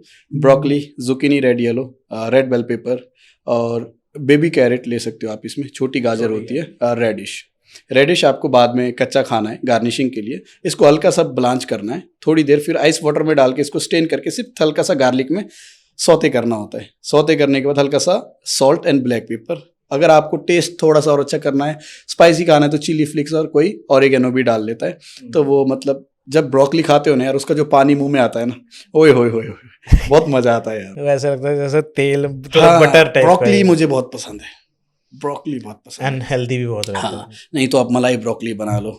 हल्की सी ब्रोकली ब्लांच करना, दही और थोड़ा सा काजू का पेस्ट, काली मिर्च, सफ़ेद वाइट पेपर और थोड़ा सा नमक डाल के उसको मैरिनेशन करके ओटीजी में कर लो या तवे पे कर लो। तवे पे हल्का कर सा। लो। क्या मलाई ब्रोकली बनती है। रेसिपी जरूर बताना है कैसे लग रही है आपको रेसिपीज। कोई हेल्दी डेजर्ट का ऑप्शन, अब डेजर्ट खाने कुछ मीठा। ठीक है, बढ़िया देखो भी हो। मीठा जब खाना है तो फिर हेल्दी भूल जाओ।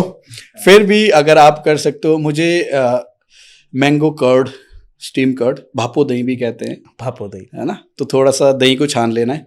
दही छानने के बाद अगर आपके पास दही है, दही का आधा कंडेंस्ड मिल्क, ठीक है। उसमें थोड़ा सा अगर फ्लेवर, क्रश यूज नहीं करना है, फ्रेश है तो बहुत बेस्ट है, राइट। फ्रेश आम लिया, उसका पल्प निकाला, उसको मिक्स करके विस्क कर दिया थोड़ी देर, 5 मिनट। उसके बाद उसको 10 से 12 मिनट स्टीम करके, स्टीम होने के बाद वो ठंडा होगा, फिर फ्रिज में डाल के 2 घंटे बाद निकालो, क्या डेजर्ट बनेगा वो। मेरे मुंह में पानी आ रहा है। हेल्दी भी है, मैंगो मेरा बेस्ट रहता है, जो मुझे बहुत पसंद है। हेल्दी जो मैं जल्दी बना दूं, विद इन आपका वो 20 मिनट में डेजर्ट तैयार हो जाएगा। उसके बाद गरम खाना है गरम खा लो, लेकिन गरम वो फैलेगा बिल्कुल। थोड़ा सा जब ठंडा होगा ना, जब आप उसको तोड़ोगे, क्रीमीनेस, मैंगो, ऊपर से मैंगो का पल्प, मुंह में पानी आ रहा है। ये आप अपने मेहमानों को जरूर ट्राई करा सकते हैं और खुद के बना के खा सकते हैं। बढ़िया, बिल्कुल, एवरीडे। अच्छा सर, मैंने घर पे बहुत बार सुना है मम्मी से, कुछ चीजें टाइम लगाकर बनानी चाहिए। टाइमिंग का खाने में बहुत बड़ा मैंने रोल देखा है कि कुछ चीजें हैं जो धीरे धीरे आंच पे बोलते हैं ना पकती हैं, वो आप जरूर थोड़ा लोगों को बताइए इसकी क्या साइंस है और क्या किन किन चीजों में ध्यान रखना चाहिए घर में, क्योंकि घर में बोलते हैं ना वो टेस्ट नहीं आ रहा बाहर वाला। तो सबसे बड़ा रीजन मैं आपको बताता हूँ क्या है। अभी कमेंट्स भी मुझे आते हैं कि शेफ, मशरूम जब हम पकाते हैं ना, इतने डालते हैं, इतने से निकलते हैं। उसका रीजन, मशरूम कभी भी पकाना है उसको तेज आंच में पकाना है आपको। अच्छा, फटाफट टॉस किया, निकाला, है ना, पहले ग्रेवी बना ली, मशरूम डाला, निकाल दिया। 2 चीज, मशरूम और पनीर कभी भी नहीं पकता, कभी भी नहीं। अब ग्रेवी बन गई, मैं पनीर डाल के 1 घंटा और पकाऊं, पनीर पकेगा? नेवर। पनीर पकता ही नहीं है कभी, मशरूम कभी नहीं पकता, वो एज इट इज रहता है। मशरूम को लो अगर कम गैस में पकाते हो, वो पानी छोड़ता रहेगा और धीरे धीरे आपका मशरूम छोटा होता रहेगा। और सेम चीज पालक में, 1 किलो पालक में अगर आप लो आंच पे उसको टॉस करते हो, इतना सा पालक दिखेगा। हल्की सी गैस तेज, मशरूम में आप बहुत ज्यादा तेज रख सकते हो, लेकिन पालक में ज्यादा तेज रखोगे वो जलना शुरू हो जाएगा, राइट। तो उसमें हल्का सा गैस, तेज फ्लेम में पकाने वाली चीज, राइट, ठीक है। और बात करता हूँ वेजिटेबल्स की, ज्यादा पकानी है कम पकानी। एक हम भिंडी ले लेते हैं। भिंडी कब तक पकानी है? भिंडी तब तक पकानी है जब तक वो सॉफ्ट ना हो जाए। अब हमें क्या आदत है, इंडियंस को क्या आदत है, भिंडी ना काली होनी चाहिए, बिल्कुल करारी, वो फिर भिंडी नहीं रही ना, जो खाना था वो तो आपने खत्म कर दिया, राइट। भिंडी तब तक पकाओ जब तक उसकी ग्लेज खत्म ना हो जाए, जो उसमें ग्लेज होती है, और जब तक वो सॉफ्ट ना हो जाए। कुछ चीजों का जायका ना वो जैसी है वैसी ही में अच्छा लगता है। हाँ बिल्कुल। अब हमें क्या आदत है, जब तक भिंडी काली ना हो जाए ना तो भिंडी कहते पक्की नहीं जी, कच्ची है ना। जुकीनी की सब्जी देखो ना, जो ये red sorry yellow and green zucchini होती है, इसकी सब्जी खाना आप यार, क्या चीज़ बनती है। जुकीनी को काटना, बीच से इसका सारा बीज अगर ज़्यादा है तो निकाल देना, इन जुकीनी काट के हल्का सा भूनना है, इसको टॉस करना प्याज हल्दी और नमक में, ऊपर से प्याज डालना कच्चा, ठीक है। उसके बाद हरा धनिया के डंडे वो डाल के जुकीनी की सब्जी बनाना, विद इन 2 मिनट्स जुकीनी बन जाएगी, क्योंकि पानी है इसमें बहुत। राइट, और टेस्टी टेस्टी क्या चीज़ बनती है। आए साथ में प्लेन पराठे हो। घर पे जाके बनवाता हूँ हमारे। बिल्कुल बिल्कुल। अच्छा, जैसे बिरयानी होती है, बिरयानी बनाते हैं, बिरयानी कितने टाइम तक पकती है, उसका राइट टाइमिंग क्या है? कुछ लोग बहुत तेज पका देते हैं कि भाई अभी तुम्हें बिरयानी खानी 15 मिनट में बना देंगे। देखो बिरयानी जो मेन है ना, अभी वेज बिरयानी चलती है, राइट, पनीर बिरयानी चलती है। बेसिकली बिरयानी वेज है ही नहीं, वो पुलाव हो गया।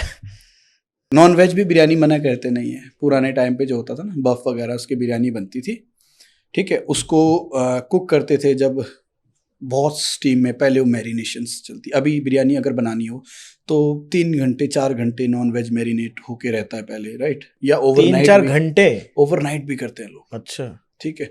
फिर खड़े मसाले किस टेम्परेचर में पकाने, ऑयल कितना गर्म होना चाहिए, ऑयल इतना ज़्यादा गर्म तो नहीं है कि मसाले डाले और काले हो गए, कितना ऑयल गर्म होना चाहिए। बिरयानी में बहुत हैक लगते हैं, मतलब बनाने का एक तरीका है, प्रोसेस है उसका। कौन सा इत्र यूज़ कर रहे हो भाई, बिरयानी में फ्लेवर देना बहुत मुश्किल है। अभी लोग ना पुलाव को भी बिरयानी में ले जाते हैं कि veg pulao, veg biryani, veg pulao है, मटर पुलाव है, पनीर पुलाव है, don't call it biryani. Yes. अब हम भी रेसिपीज देते हैं वेज बिरयानी, बिकॉज लोग कहते हैं ये तो बताओ। बिरयानी बन गई, बताओ। अगर मैं वेज पुलाव कह दूंगा, लोग कहते हैं ये शेफ पागल है, ये तो बिरयानी है ना, ये सब पुलाव है। अच्छा, एक एक्चुअल घर पे अगर बिरयानी बनाए तो एटलीस्ट 3-4 घंटे का प्रोसेस है। अगर अच्छी बिरयानी, देखो अगर आप अच्छी बिरयानी बनाना चाहते हो, कम से कम 3 घंटे आपके राइस ही सोख होंगे। और 3 घंटे में तो खा के बर्तन साफ हो जाते हैं यहाँ यस, पे। लोग कहते हैं होटल जैसी बिरयानी घर पे क्यों नहीं बनी। हाँ, 3 घंटे आपके राइस सोख होंगे अगर अच्छी बिरयानी चाहिए। फिर 70% राइस अलग बॉयल होते हैं। बिरयानी राइस अगर बॉयल करना है, उसमें हल्का सा पानी गुनगुना हो गया, अदरक लहसुन का पेस्ट, खड़े मसाले, थोड़ी सी हल्दी, केवड़ा वाटर, गुलाब जल डालो, उसमें चावल उबालो 70%, फिर स्टेन कर दो। जब वो चावल निकलेंगे ना बाहर, इतना लंबा दाना, और चावल का ही फ्लेवर ऐसा आ जाएगा ना आपका। हरा धनिया के डंडे डाल दो बॉईल करते वक्त, क्या फ्लेवर आता है राइस में, मुंह में पानी आ रहा है। बिल्कुल।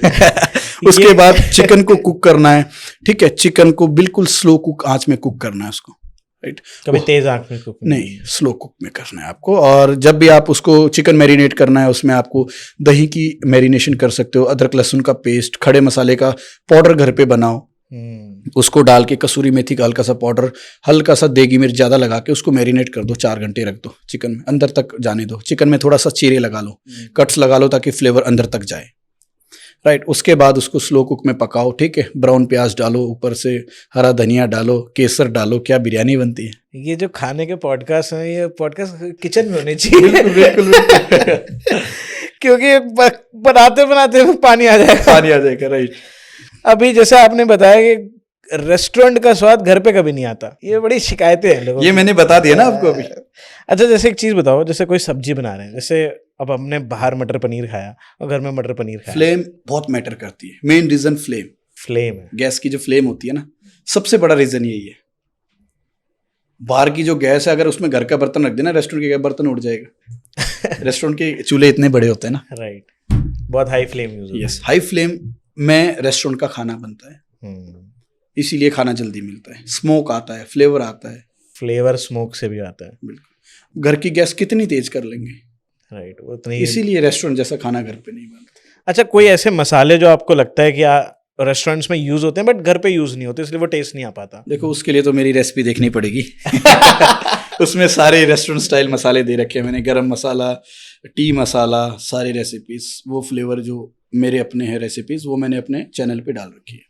बट फिर भी कुछ बता दो। फिर भी देखो, गरम मसाला बना लिया अपने, कोई अच्छा सा गरम मसाला, बट आप जितना मर्जी कोशिश कर लो, कहीं ना कहीं पीछे रह जाओगे। सेम रेस्टोरेंट खाना हम घर पे नहीं बना सकते, क्योंकि एक एक्सपर्ट बना रहा है। एक्सपर्ट भी ठीक है, but you don't have any ना फ्लेम, घर पे कोई ऐसा फ्लेम नहीं है जो लो। इंडक्शन कितनी फ्लेम देगा आपको, गैस कितनी फ्लेम देगा, वो स्मोकी फ्लेवर नहीं आ पाता। पैन चल रहा है, बर्तन भी महीने करते हैं ना, स्टेनलेस स्टील में बढ़िया पनीर बटर मसाला पक रहा है, उछल रहा है, वो घर पे वो फ्लेवर नहीं आ पाता। एक्चुअली मैं इसको देखता हूँ ना, खाना बनाने का प्रोसेस ये पूरा साइंस और आर्ट का कुछ कॉम्बिनेशन है। यस, बिल्कुल बिल्कुल। हम जो लोग हैं ना, शेफ जो आदमी होता है वो क्या करता है, आँख, नाक और मुंह, 3 चीज यूज करता है। इन तीनों में से अगर हमारे पास कुछ भी नहीं है ना, तो फिर हम शेफ नहीं है। जो 3 सेंसेस हैं उस पर बड़ा काबू है। ये 3 सेंस ही हमारे पास मेन है, आँख, नाक और मुंह। आपके पास भी राइट। जो मैं बना के देख रहा हूँ, आप भी वो सेम तीनों चीज यूज करोगे। बिरयानी का कलर, उसका जायका, उसकी खुशबू, राइट। जब उसको खाओगे उसका टेस्ट। इस जीभ के बिना अपने रोल होते हैं, कहाँ पे स्वीटनेस आता है, कहाँ पे बिटर आता है, कहाँ पे टेंगी आएगा, है ना। जीभ में भी अपने में फ्लेवर है सारे। राइट। तो इस चीज का ना, इसका बड़ा रोल है किचन इंडस्ट्री में। अच्छा, दाल मखनी का बहुत ये कमेंट आते हैं कि वो रेस्टोरेंट दाल मखनी अलग बनती है और घर पे बनती है तो वो दाल जैसी बन जाती है। देखो, रेस्टोरेंट दाल मखनी में ना टैक्ट बहुत होते हैं। अभी लोग जो दाल मखनी घर पे बनाते हैं ना, प्याज टमाटर काट के बना देते हैं ना। प्याज का कोई काम नहीं है दाल मखनी में, प्याज डलता ही नहीं। नहीं, प्याज नहीं डलता दाल मखनी। अगर दाल मखनी आप घर पे बना रहे हो, इजी सी रेसिपी बताता हूँ, ये देखो कितनी रेसिपी ले ली। ठीक है, तो बहुत वैल्यूएबल पॉडकास्ट है आपके लिए। आपको क्या करना, दाल लेना है, ब्लैक दाल। कोशिश करो मार्केट में जब भी लो ऑर्गेनिक दाल लो, अच्छी दाल लो। ठीक है, वो साइज से भी पता लग जाएगा, कलर से भी। दाल घर पे लाई, हल्का सा दाल आपने दाल, उसमें दाल का थोड़ा सा राजमा, ठीक है, वो डाल के विनीगर, थोड़ा सा सॉल्ट से पहले दाल धो देना। दाल धोना है आपको मिनिमम 15 मिनट, जब तक आपके हाथ लाल ना हो जाए और दाल नीली ना पड़ जाए। अच्छा, वाइट भी पड़ जाएगी। ठीक है, दाल अच्छे से विनीगर और सॉल्ट से धो के आपने उसको बढ़िया करके, उसके बाद वाटर से धो के उसको सोक कर देना। सोक करने से पहले आपको क्या करना है, दाल धोई, एक पतीले में पानी चढ़ाए, गर्म करनी है दाल पहले। दाल हल्की सी गर्म करने के बाद उसको सोक कर देना ओवरनाइट। ओवरनाइट नहीं तो 4 घंटे कम से कम। ठीक है, उसके बाद वो दाल के छिलके ऊपर आ जाएंगे। ठीक है, जो दाल होगी वो नीचे, कोई वाइट दाने निकलेंगे उसमें, क्योंकि सारा बाहर का कलर वगैरह सब निकल जाएगा। उसके बाद दाल मखनी में जब सीटी लगानी, हल्का सा देगी मिर्च, ऑयल, खड़ा मसाला जो है वो डाल के घर पे, क्योंकि होटल में क्या कर रहे हैं, ओवर नाइट भी कुक करते हैं उसको ना, जो 15-15 घंटे भी तंदूर पे कुक होती है वो। अच्छा, तो घर के आपने उसमें कम से कम 4 या 5 सीटी, अगर आपने 4 घंटे उसको भिगाया, उसके बाद मस्टर्ड ऑयल अगर आप खाते हो बहुत अच्छा, क्योंकि मैं उसी में बनाता हूँ, लेकिन आप कुकिंग ऑयल भी यूज़ कर सकते हैं, बटर, देसी घी, कुछ भी। जिंजर गार्लिक का पेस्ट, थोड़ा सा उसमें टमाटर की प्यूरी, देगी मिर्च कलर के लिए, धनिया पाउडर, कसूरी मेथी, टचिंग हल्की सी ब्लैक पेपर पाउडर से दे सकते हो। उसके बाद दाल को अच्छे से पकाना है। अब मक्खन और क्रीम का रोल आता है सिर्फ रिचनेस और थोड़ा सा उसको उमामी फ्लेवर देने के लिए, फ्लेवर को एनहेंस करने के लिए मक्खन और क्रीम का यूज होगा।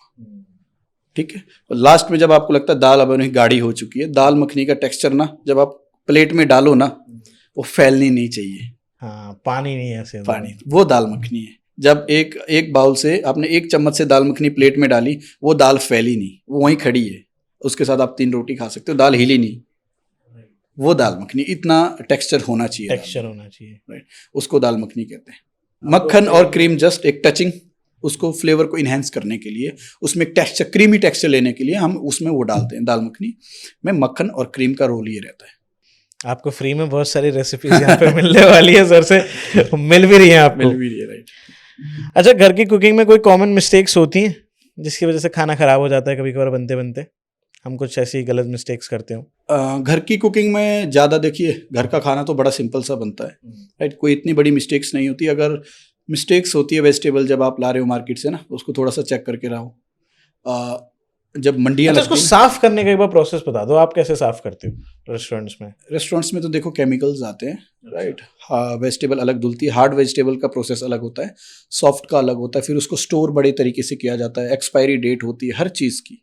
ओके, कि आज सामान आया, कितने दिन में निकालना है, राइट। स्टोर वाले की ड्यूटी होती है कितने दिन में निकालना है, शेफ़ की रिस्पॉन्सिबिलिटी होती है। आज FIFO चलता है कि कौन से दिन में क्या निकालना है, कैसे निकालना है। ठीक है, अगर आप कोई भी वेजिटेबल्स ले रहे हो, एक्चुअली क्या मैक्सिमम मंडी लगती है जब लोग रात को सामान लेने जाते हैं ना, आपने देखी होगी कि वार्म वाइट कलर की लाइट लगी होती है, जिससे टमाटर बड़ा लाल दिखता है। हाँ। जब आप घर लाते हो ना, आप बोलते हो यार ये वो टमाटर ही नहीं है जो मैंने डलवाए थे, किसी और का बैग आ गया, राइट। ठीक है, वो चीज़ से थोड़ा सा बचना है। कलरिंग जो कलर देते हैं, वार्म वाइट कलर दे दिया, टमाटर लाल दिख गया, खीरे बहुत हरे दिख गए, राइट। जब एक्चुअल में आप खीरा निकालोगे पीला पड़ा होगा, हम्म। अंदर से गलगला होगा। राइट, कोई और घर पे कोई इतनी बड़ी मिस्टेक्स नहीं होती। अच्छा, जैसे अगर हमारे पास केमिकल्स तो हम घर में यूज़ करते नहीं साफ़ करने के लिए, घर में कुछ नुस्खे हैं जिससे हम अपनी वेजिटेबल साफ़ कर सकते हैं? देखो घर में नुस्खे ऐसे हैं, जैसे अब एक मशरूम्स ले लिया आपने, मशरूम ले लिया, मशरूम में मिट्टी लगी होती है बहुत बारीकी से। हम रेस्टोरेंट में क्या करते हैं, मशरूम जब धोना, अरारोट होता है ना, कॉर्नफ्लावर, उसमें मशरूम को डाल के थोड़ा सा रगड़ते हैं, उसमें जो बारीक बारीक मिट्टी होगी वो सारी गायब हो जाएगी। ठीक है, वो निकाल के फिर उसको आप वॉश कर लो। और नॉर्मल सब्जी अगर तुम्हें धोनी है, नॉर्मल आलू, सब्जी प्याज, देखो, टमाटर, ये सब प्याज तो धुलते नहीं है ना, टमाटर, आलू भी नहीं धुलते, आलू तब धुलते जब आपको काटने हो। में। ठीक है, प्याज भी सेम छिल दो, छिलने के बाद प्याज धो दो, किसी में वो काली काले से वो लगे रहते हैं प्याज। राइट, टमाटर धो के आप रख सकते हो डायरेक्ट जब भी लाना है। ठीक है, उसके बाद पालक जब यूज करना हो तब धोना है। मेन पालक के जो लोग होते हैं आधे से ज्यादा डंडे फेंक देते हैं, हाँ, वो नहीं फेंकना है, सिर्फ उसकी जो जड़ होती है वो फेंक दो। डंडे यूज करने डंडे से ही तो पालक बचेगा, पत्तों में क्या बचता है लोग डंडे काट देते हैं, सिर्फ पत्ते खाते हैं। सिर्फ पत्ते खाते हैं और आधी गुच्छी फेंक देते हैं, हाँ, फिर उसमें कुछ रह नहीं गया ना खाने के लिए। अब 1 किलो पालक में कम से कम 300 ग्राम की डंडियां ही होती है, 300-400 ग्राम। आज मैं घर में जाके मम्मी को मास्टर क्लास देने वाला हूँ ठीक है, फिर उसकी सिर्फ जड़ काट के उसको अच्छे से धो दो।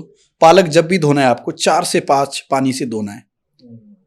और पता कैसे लगेगा मिट्टी, जब पालक बनाते हो ना आप, उल्टी करछी मारना, नीचे कर कर कर कर कर की आवाज आएगी, आपको लगेगा रेत है नीचे, वहां पे आपको पता लग जाएगा मेरा पालक अच्छे से नहीं धुला।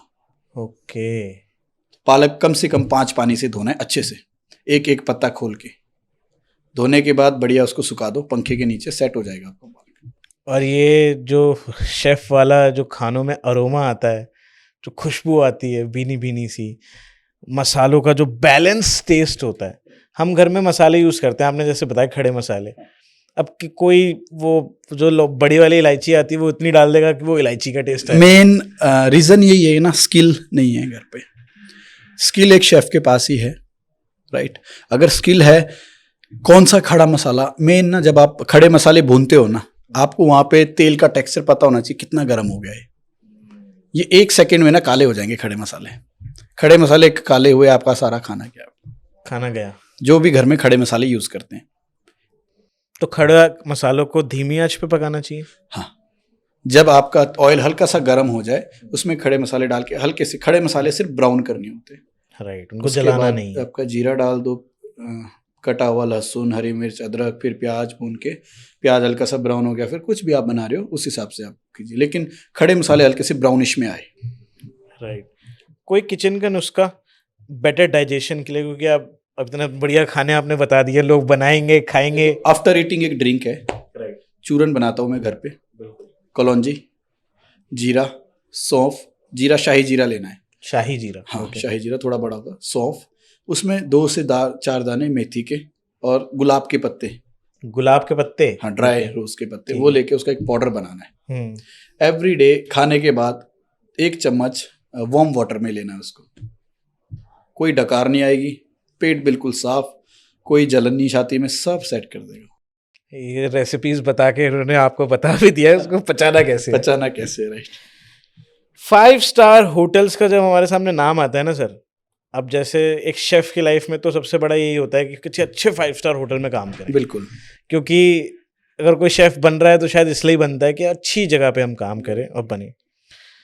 5 स्टार होटल पे बात करेंगे, बट मैं चाहता हूँ इनकी जो टेस्ट कंसिस्टेंसी होती है वो हर जगह सेम कैसे होती है।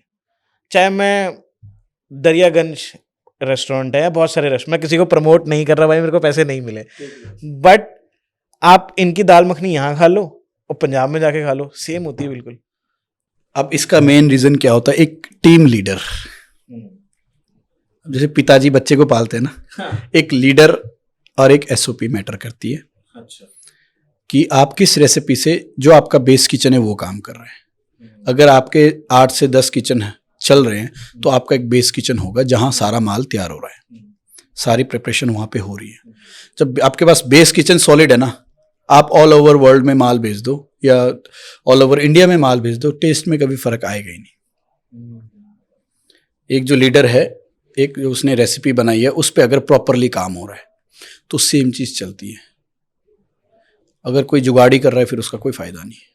क्योंकि घर में हम एक दिन बनाते हैं तो एक दिन बहुत बढ़िया बन जाता है, अगले दिन बनाते हैं तो वो खराब बन जाता है। अब हम सेम चीज़ हर डे नहीं डाल रहे ना। आज अगर घर पे मैंने दाल बना ली, उसमें मैंने बटर डाला, कल बटर नहीं है तो टेस्ट नहीं आएगा ना। कल आपने बटर वाली खाई, आज बिना बटर के कैसे टेस्ट आएगा। इंग्रेडिएंट्स बहुत मैटर करते हैं।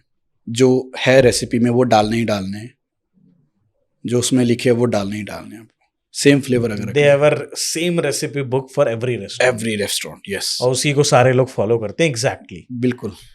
ओके। हर चीज़ को जो टीम होती है, हर डिपार्टमेंट जो होते हैं, हमारे जो सेक्शन होते हैं, मान लो इंडियन सेक्शन में, उसमें लीडर्स होते हैं, सीडीपी कहते हैं उनको, उनके हाथ में टेस्ट होता है प्रॉपर, उनके पीछे आ जाती कॉमीज, वो रेंज खेलते हैं, फिर उनको प्रॉपर काम। देखो, जब आप एक अच्छे रेस्टोरेंट में काम करोगे ना, आपने टेस्ट पकड़ लिया, सिर्फ 19-20 का फर्क आता है अदर रेस्टोरेंट में। बाकी आप 4 दिन काम करोगे, आपको वहाँ का भी टेस्ट समझ आ जाएगा। एब्सोल्युटली। अच्छा, जैसे 5 स्टार होटल बाहर से बहुत चमकदार दिखते हैं, बहुत बढ़िया एम्बियंस, क्या इनके अंदर की जो किचन होती है क्या वो भी इतनी चमकदार होती है? बिल्कुल 5 स्टार, बिल्कुल यार, वो रैंक मिला है ना भाई इसको। 5 स्टार देखो क्या होता क्या है। स्टैंडर्ड्स क्या होते हैं 5 स्टार का? मतलब अब जैसे कोई 3 स्टार है या फिर एक नॉर्मल रेस्टोरेंट है, और 5 स्टार में क्या चेंजेस हो जाते हैं? देखो 5 स्टार ना एक बहुत अच्छा लेवल आ जाता है। अब इसमें किचन की अगर मैं बात करता हूँ ना, किचन काफ़ी बड़े 5 स्टार होटल में रेस्टोरेंट डिफरेंट प्रकार के होते हैं, ठीक है। जापानीज का अलग है, इंडियन का अलग है, कॉन्टिनेंटल का अलग है। इस रेस्टोरेंट के सबने अलग अलग नाम रख दिए, किसी ने जाफरान रख दिया, किसी ने कुछ रख दिया, ठीक है। हाइजीन का तो इतना मैटर, देखो जब आप अंदर घुसोगे ना, कोई आप 700 रुपये की चीज़ ले रहे हो या 800 की एक दाल खा रहे हो, ठीक है, ऑब्वियसली वो बहुत हाइजीन चीज़ होगी। और मैक्सिमम 5 स्टार के किचन लाइव होते हैं। बस एक मेन किचन जो बेस किचन होता है वो बैक एंड पे होता है, क्योंकि वहाँ से बैंक्वेट भी चलता है, जहाँ पे 1000 लोगों का खाना भी बन रहा होता है। और ऑब्वियस सी बात है, जब 1000 लोगों का खाना बनेगा ना, थोड़ी सी गंद तो होगा, थोड़ा सा खलारा तो पड़ेगा ही। बट जो किचन होते हैं बहुत हाइजीन होते हैं, प्रॉपर वहाँ पे केस्ट्री वाले होते हैं जो सफाई करते हैं। हर एक डिश बनने के बाद पैन धुलता है, ग्लव्स कितनी देर में यूज़ करने हैं, कटिंग पीछे कौन कर रहा है, आगे कौन बना रहा है, राइट। क्रॉस कंटामिनेशंस बहुत ज़रूरी होती हैं इसमें। अगर आप रेस्टोरेंट्स में देखोगे वो सेम में नॉन वेज बना देते हैं, सेम में वेज बना देते हैं। बिल्कुल, इस चीज़ का बहुत ध्यान रखा जाता है।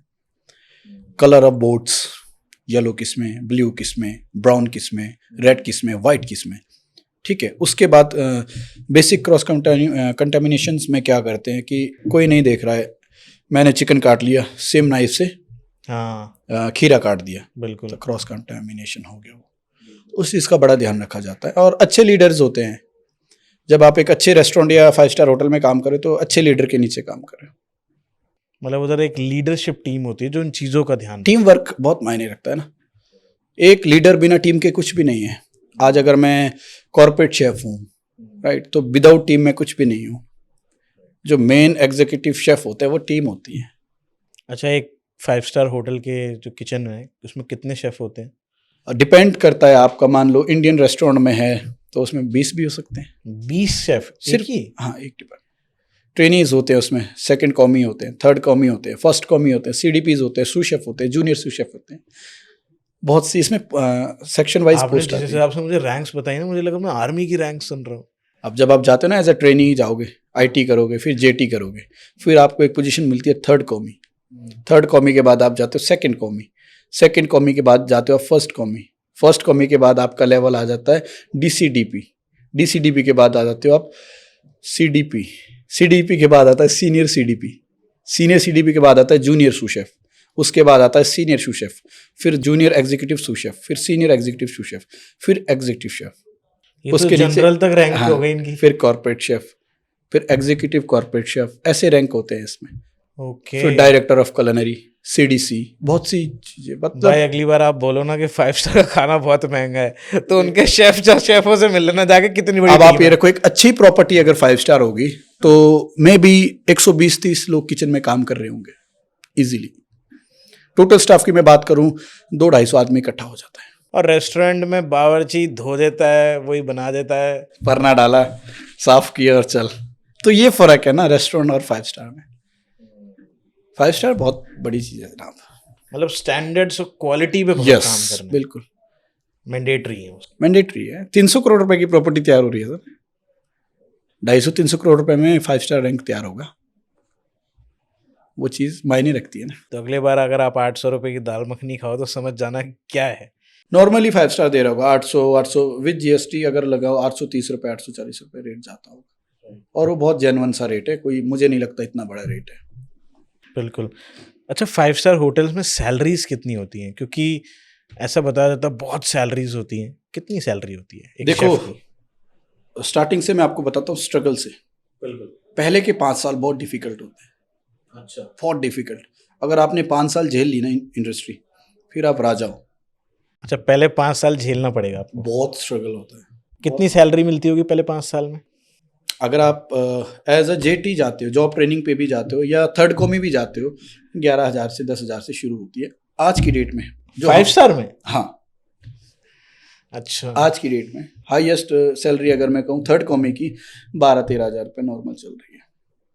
राइट। हमारे टाइम पे क्या होता था, जब हमने थर्ड कॉमी काम किया था, मेरे ख्याल से 57 था, 5700 मेरा होता था उस टाइम। 5,700 रुपये मुझे मिलते थे जब मैं थर्ड कॉमी गया था। आज की डेट में 13,000 बहुत सैलरी है, बहुत है 5 स्टार के हिसाब से ये सैलरी। अगर लोगों को लगता है 5 स्टार में जॉब कर रहा हूँ, मेरी सैलरी स्टार्टिंग से ही 30,000 है, तो वो नहीं है। और लोगों को ऐसा आपको एक लगता है। लेवल दिए जाते हैं ना। सेकंड कॉमी आ जाओगे 18 हो जाएगी, हम्म। फर्स्ट कॉमी आ जाओगे 22-23 हो जाएगी, 24 हो जाएगी। अच्छा, जैसे आपने बताया 5 साल का टाइम लगता है। 5 साल का जो आपका पीरियड होता है ना, स्टार्टिंग के जो 3 साल होते हैं ना, उसमें बहुत बेसिक सी चीजें आपको सीखनी पड़ती है। एक सीनियर आपको एक बच्चे की तरह बड़ा करता है। अगर आपको एक अच्छा शेफ बनना है तो एक अच्छे लीडर के नीचे काम करना बहुत जरूरी है। राइट। वो क्या सिखा रहा है वो सीखो। अगर कोई आदमी एक एग्जीक्यूटिव, जो अगर हाई सैलरी की मैं बात करूं 5 स्टार में, आई थिंक 3.5-4 लाख रुपए सैलरी भी होती है।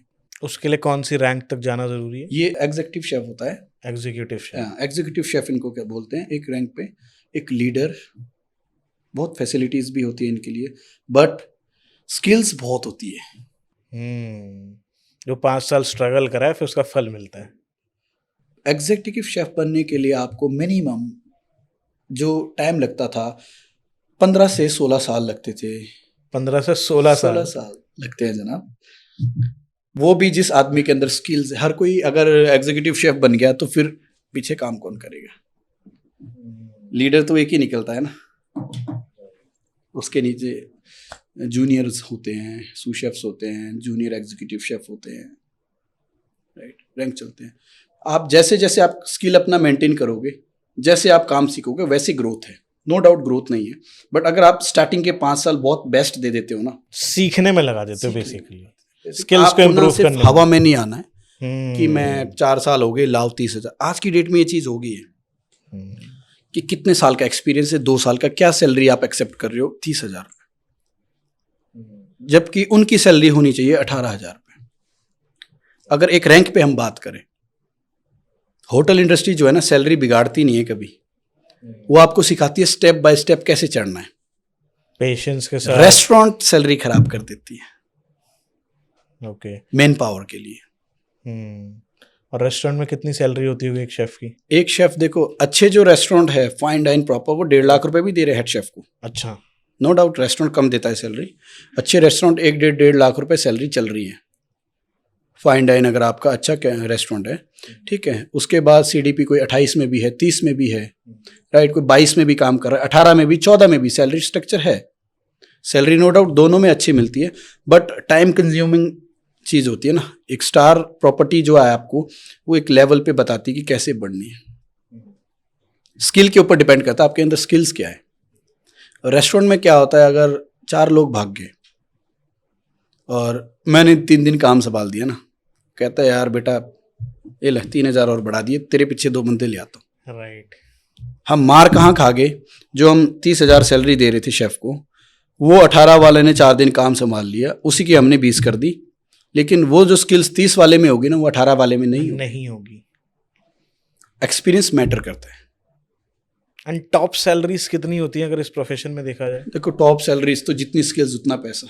आप मान के चलो अच्छी प्रॉपर्टी में कोई बाहर से भी शेफ आ रहा है या कोई अपना भी शेफ है, इंडिया में बहुत अच्छी सैलरीज है। जैसे एग्जीक्यूटिव शेफ मैंने बताया 3-3.5-4 लाख रुपए भी चल रहा है 5 स्टार्स 5 स्टार्स में।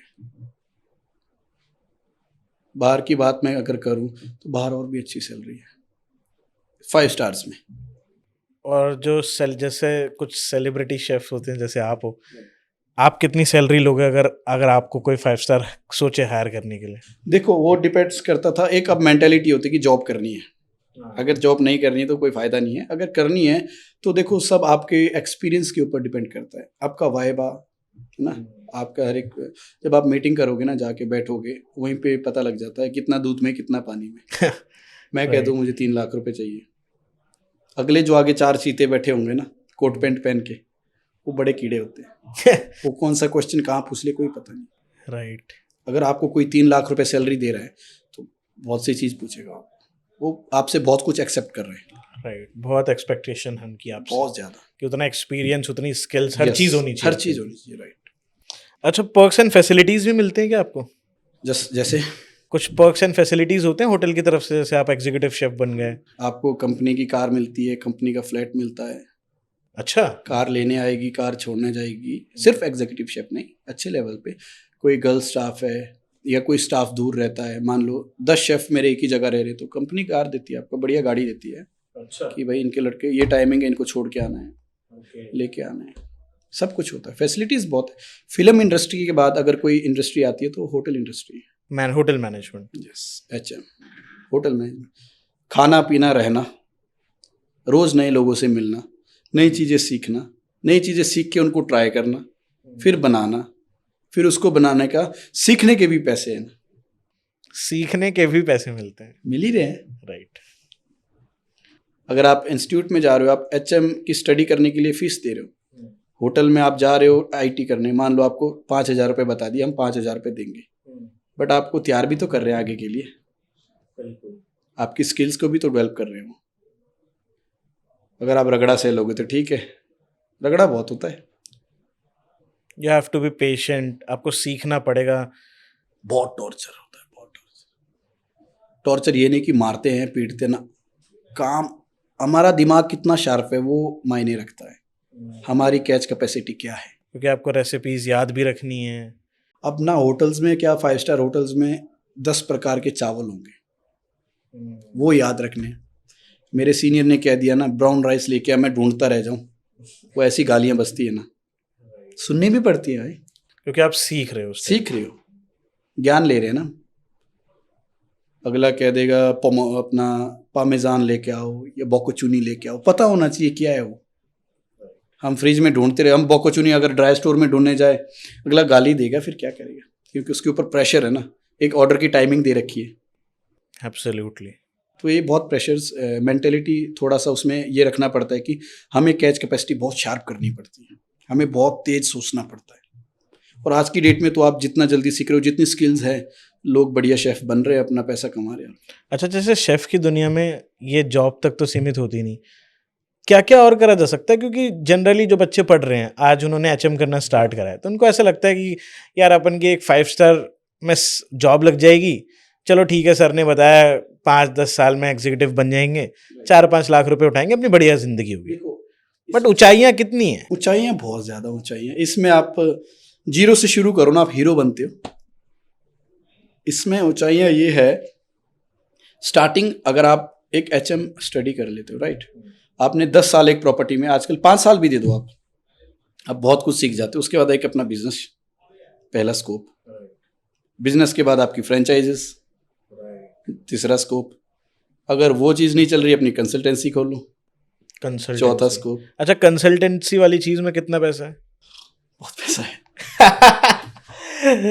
पैसा इन द सेंस ये कि अगर आप एक अच्छे कंसल्टेंट हो, अब जैसे मैं एक कंसल्टेंट हूँ, मैं इंडिया में भी और आउट ऑफ इंडिया भी कंसल्टेंसी देता हूँ, राइट, इंटरनेशनल भी ओपनिंग्स कराता हूँ रेस्टोरेंट की, ट्रेनिंग भी देता हूँ शेफ्स को, इंडियन कुजीन की, और इंडिया में वेस्टर्न की भी देता हूँ, तो मिक्स चलता है। डिपेंड करता है आप कितना बड़ा रेस्टोरेंट खुलवा रहे हो या होटल खुलवा रहे हो, रिजॉर्ट खुलवा रहे हो, पैसा मिलता है नो डाउट, बट अगला आपसे बहुत सी चीज़ें एक्सेप्ट भी करता है कि यार इतने बड़े शेफ को मैं हायर कर रहा हूँ, तो ये मेरे से क्या बेस्ट दे सकता है, मुझे क्या बेस्ट दे सकता है। मतलब वो सिंपल सी बात है कि आप उनकी सर्विस और उनकी बिजनेस में क्या वैल्यू ऐड कर सकते हो, किस हद तक। बिल्कुल। अगला ये पूछता है हम आपसे जुड़े तो क्यों जुड़े, हमारे पास जवाब होना चाहिए कि आप इसलिए जुड़ो। कंसल्टेंसी के बाद और क्या स्कोप होता है? और स्कोप्स अपना भी कुछ कर सकते हो, जस्ट लाइक स्टूडियो, आप अपनी रेसिपीज दो, सोशल मीडिया में आप काम कर सकते हो, स्कोप बहुत है। और आप एक सेलिब्रिटी शेफ भी बन सकते हैं बिल्कुल। अच्छा, सेलिब्रिटी शेफ और एक नॉर्मल शेफ में क्या फर्क होता है? उसके एक्स्ट्रा पैसे मिलते हैं?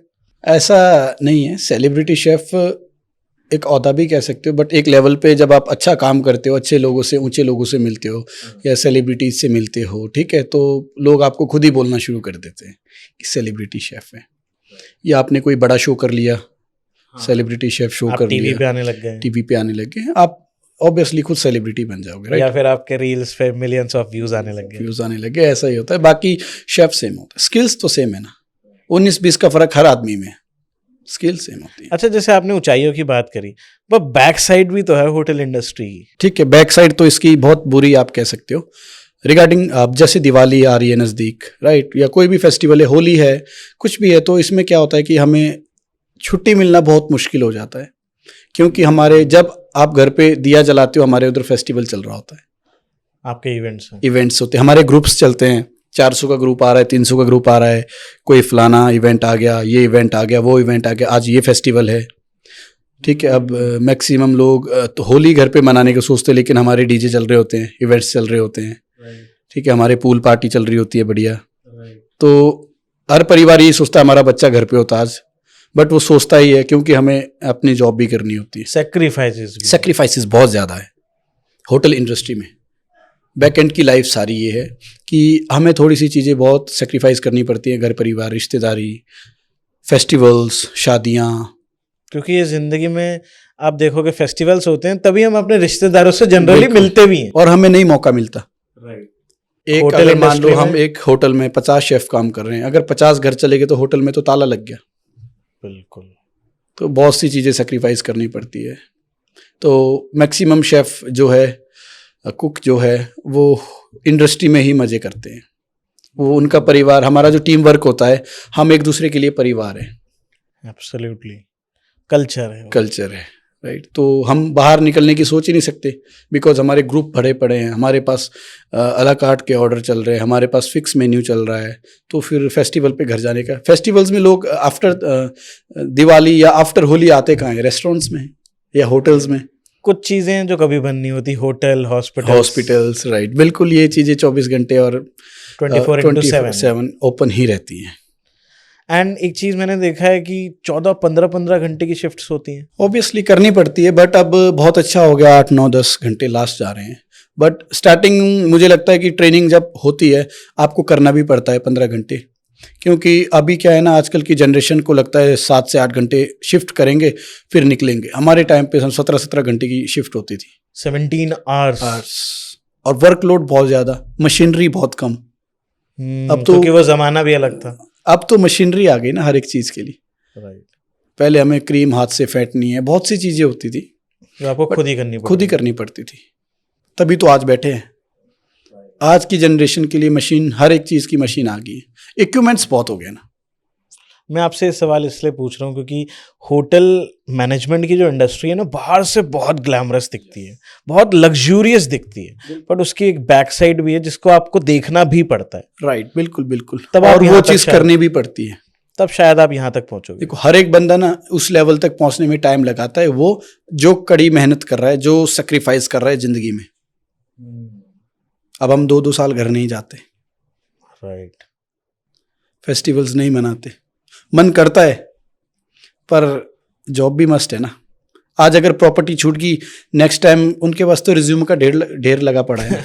मैं क्या, दूसरा आया? जॉब की सबको नीड है, उनको मौके की जरूरत है, मौका मिला, चल बार दूसरा अंदर, है ना। फेस्टिवल्स पे थोड़े से पंगे पड़ते हैं, अदरवाइज ऐसा नहीं है। ऑफ मिलते हैं वीकली जो है हमें, है ना, मंथली 4 ऑफ होते हैं, हॉलीडेज होते हैं, फेस्टिवल्स होते हैं, होटल में बहुत कुछ देते हैं, ऐसा नहीं है। अच्छा, मुझे एक चीज़ जाननी थी, ऐसा कैसी बातें करते हैं, जैसे मेरे घर में भी बोल देते हैं कभी कभार कि भाई चलो, जो छोटे रेस्टोरेंट्स होते हैं उनमें तो हमें सामने दिख रहा है, सामने हमारे खाना बन रहा है, हमें पता है क्या बना के दिया है, बिल्कुल।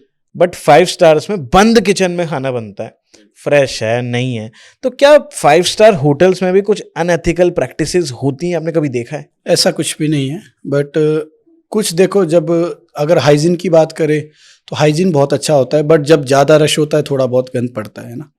जब आप कहीं पे कुछ काम करोगे तो थोड़ा सा कुछ ऊपर नीचे होता है। बिल्कुल, ह्यूमन एरर्स हो सकते हैं। बिल्कुल बिल्कुल, है ना। तो बहुत सी चीज़ें ध्यान में रख के वहाँ पे खाना बनाया जाता है। ऐसा नहीं है कि बिल्कुल अनहाइजीन आपको खिलाया जा रहा होगा। जो उनके मेन किचन होते हैं बहुत साफ सुथरे होते हैं। मतलब ऐसा नहीं है कि वो कुछ अनएथिकल प्रैक्टिस नहीं करते नहीं हैं। नहीं, ऐसा कुछ नहीं, ऐसा कुछ नहीं। इतना स्ट्रिक्टनेस रहती है। बिल्कुल स्ट्रिक्टनेस बहुत रहती है, बहुत ज़्यादा स्ट्रिक्टनेस के मामले में, तभी तो 5 स्टार है। स्ट्रिक्टनेस। अच्छा, जैसे हमारे इंडियन 5 स्टार्स हैं और जो बाहर के 5 स्टार्स हैं, उनमें कोई अंतर आपने को देखने को मिला? सर्विसेज हो सकती है, थोड़ी सर्विसेज में चेंज हो सकता है, राइट। उनकी बेटर होती है, हमारी बेटर है? उनकी बेटर होती है, उनकी बेटर हमारी भी बेटर है, नो डाउट। बट वो वेस्टर्न कल्चर ज़्यादा यूज़ कर रहे हैं ना। वेस्टर्न हम भी यूज़ करते हैं, बट उनका कल्चर ज़्यादा है। बाकी रेस्टोरेंट्स और होटल में क्या फ़र्क होता है कि एक 5 स्टार जो होता है सेम मिलते जुलते होते हैं। रेस्टोरेंट में थोड़ा सा मार कहाँ पे खाते हैं कि अगर एक हेड शेफ यहाँ पे 1.5 लाख रुपए सैलरी लेके चेयर पे बैठ रहा है, लीड कर रहा है टीम को, बाहर के जो रेस्टोरेंट का शेफ होगा वो हेड शेफ भी काम कर रहा होगा, वो भी खाना बना रहा होगा, राइट। वहाँ की किचन को 4 लोग लीड कर रहे हैं, जहाँ पे 150 लोग बैठ के खाते हैं। इंडिया में 150 लोग की जहाँ पे सीटिंग होगी वहाँ पे 15 शेफ काम कर रहे होंगे। अच्छा, इतना फर्क होता है।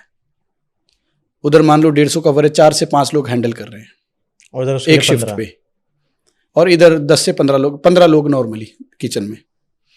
उधर जो शेफ खाना बना रहा है वो पैन भी निकाल रहा है साथ में, राइट, अपना क्लीन भी कर रहा है हैंड टू हैंड, ठीक है, रात को अपनी रेंज भी साफ कर रहा है, डक्टिंग भी साफ कर रहा है। इधर क्या है, केस्ट्री का स्टाफ अलग है, हाउसकीपिंग का स्टाफ अलग है, कॉमीज अलग है। तो बाहर ऐसा नहीं है। जो रेस्टोरेंट नॉर्मल रेस्टोरेंट्स है, हाई क्लासिक रेस्टोरेंट में तो फिर प्रॉपर सिस्टम ही चलेगा। ये फर्क है, ये बेसिक सा फर्क, ये बेसिक सा फर्क है। अच्छा, बाहर सैलरीज एंड पर्क्स ज्यादा मिलते हैं? हाँ, सैलरीज तो देखो ना, फिर वही बात आ जाती है। अगर 1.5 लाख में आपको यहाँ कुर्सी मिल रही है, फिर वहाँ पे आपको 2 लाख में काम भी करना पड़ रहा है। फर्क तो वही आ गया ना। मतलब पैसे का, इंडिया में बहुत पैसा है, अगर आप अपनी स्किल को अच्छी जगह यूज कर रहे हो। जैसे आपने बताया टाइम लगेगा, बट आप उसको दें, समय दो ना। अब बाहर घर पे 100 चीज हो जाए, फॉरेन से कौन वापस आएगा? दूर भी हैं आप, उनके अपने वर्क एग्रीमेंट है, 100 चीज है। इंडिया में तो आप कहीं भी नहीं अबाउट, ट्रेन पकड़ो जाओ, फ्लाइट पकड़ो जाओ ना। तो बाहर जाना भी ठीक है, आपको लगता है बाहर ज्यादा पैसा है। कुछ लोगों की मेंटेलिटी होती है कि हमें पैसा ही चाहिए, वो बाहर भागते हैं। जिनके लिए सब कुछ पैसा है। अब कुछ लोग ऐसे होते हैं, आप बाहर यहाँ पे वो 10,000 कम कमा लेंगे, लेकिन वो कहते हैं हमारी शेफ फैमिली नियर अबाउट है, हम इंटरेस्टेड नहीं है जाने में। तो इसलिए वो इंडिया में भी खुश है। तो ये फर्क है, ज्यादा कुछ नहीं है। बाहर देखो, पैसा तो हर किसी को चाहिए आज की डेट में, बट अगर आपको लगता है मैं कर सकता हूँ इंडिया में, फिर बाहर क्यों जाए? बिल्कुल, जो चीज हमारे भारत में, इंडिया भी अच्छा पैसा देता है, कोई दिक्कत नहीं। अभी आपने स्टार्टिंग में ना पॉडकास्ट में जस्ट बताया था 10 रेस्टोरेंट खुलते हैं तो 8 बंद हो जाते हैं, 2 चलते हैं। ये फूड बिजनेस की प्रॉफिटेबिलिटी क्यों खराब है? क्या लोचा लफड़ा क्या है? स्वाद खाना आदमी एक बार खाएगा, हाँ, अच्छी सर्विस आदमी डेली आएगा, ये एक रीजन है। छोटा मेन्यू बेस्ट, फूड की क्वालिटी, हाइजीन में बिल्कुल भी कॉम्प्रोमाइज नहीं करना है। सेकंड पॉइंट था जो अच्छी सर्विस करते हो आप, तो क्लाइंट एवरीडे आएगा। स्वाद खाना मैंने आज खा लिया, ठीक है, सर्विस अच्छी नहीं हुई, मैं नेक्स्ट टाइम नहीं आऊँगा। तो ये 2 लाइनें हैं। अच्छा खाना एक बार खाएगा, अच्छी सर्विस गेस्ट दोबारा आएगा। लिख लो आप लोग, राइट।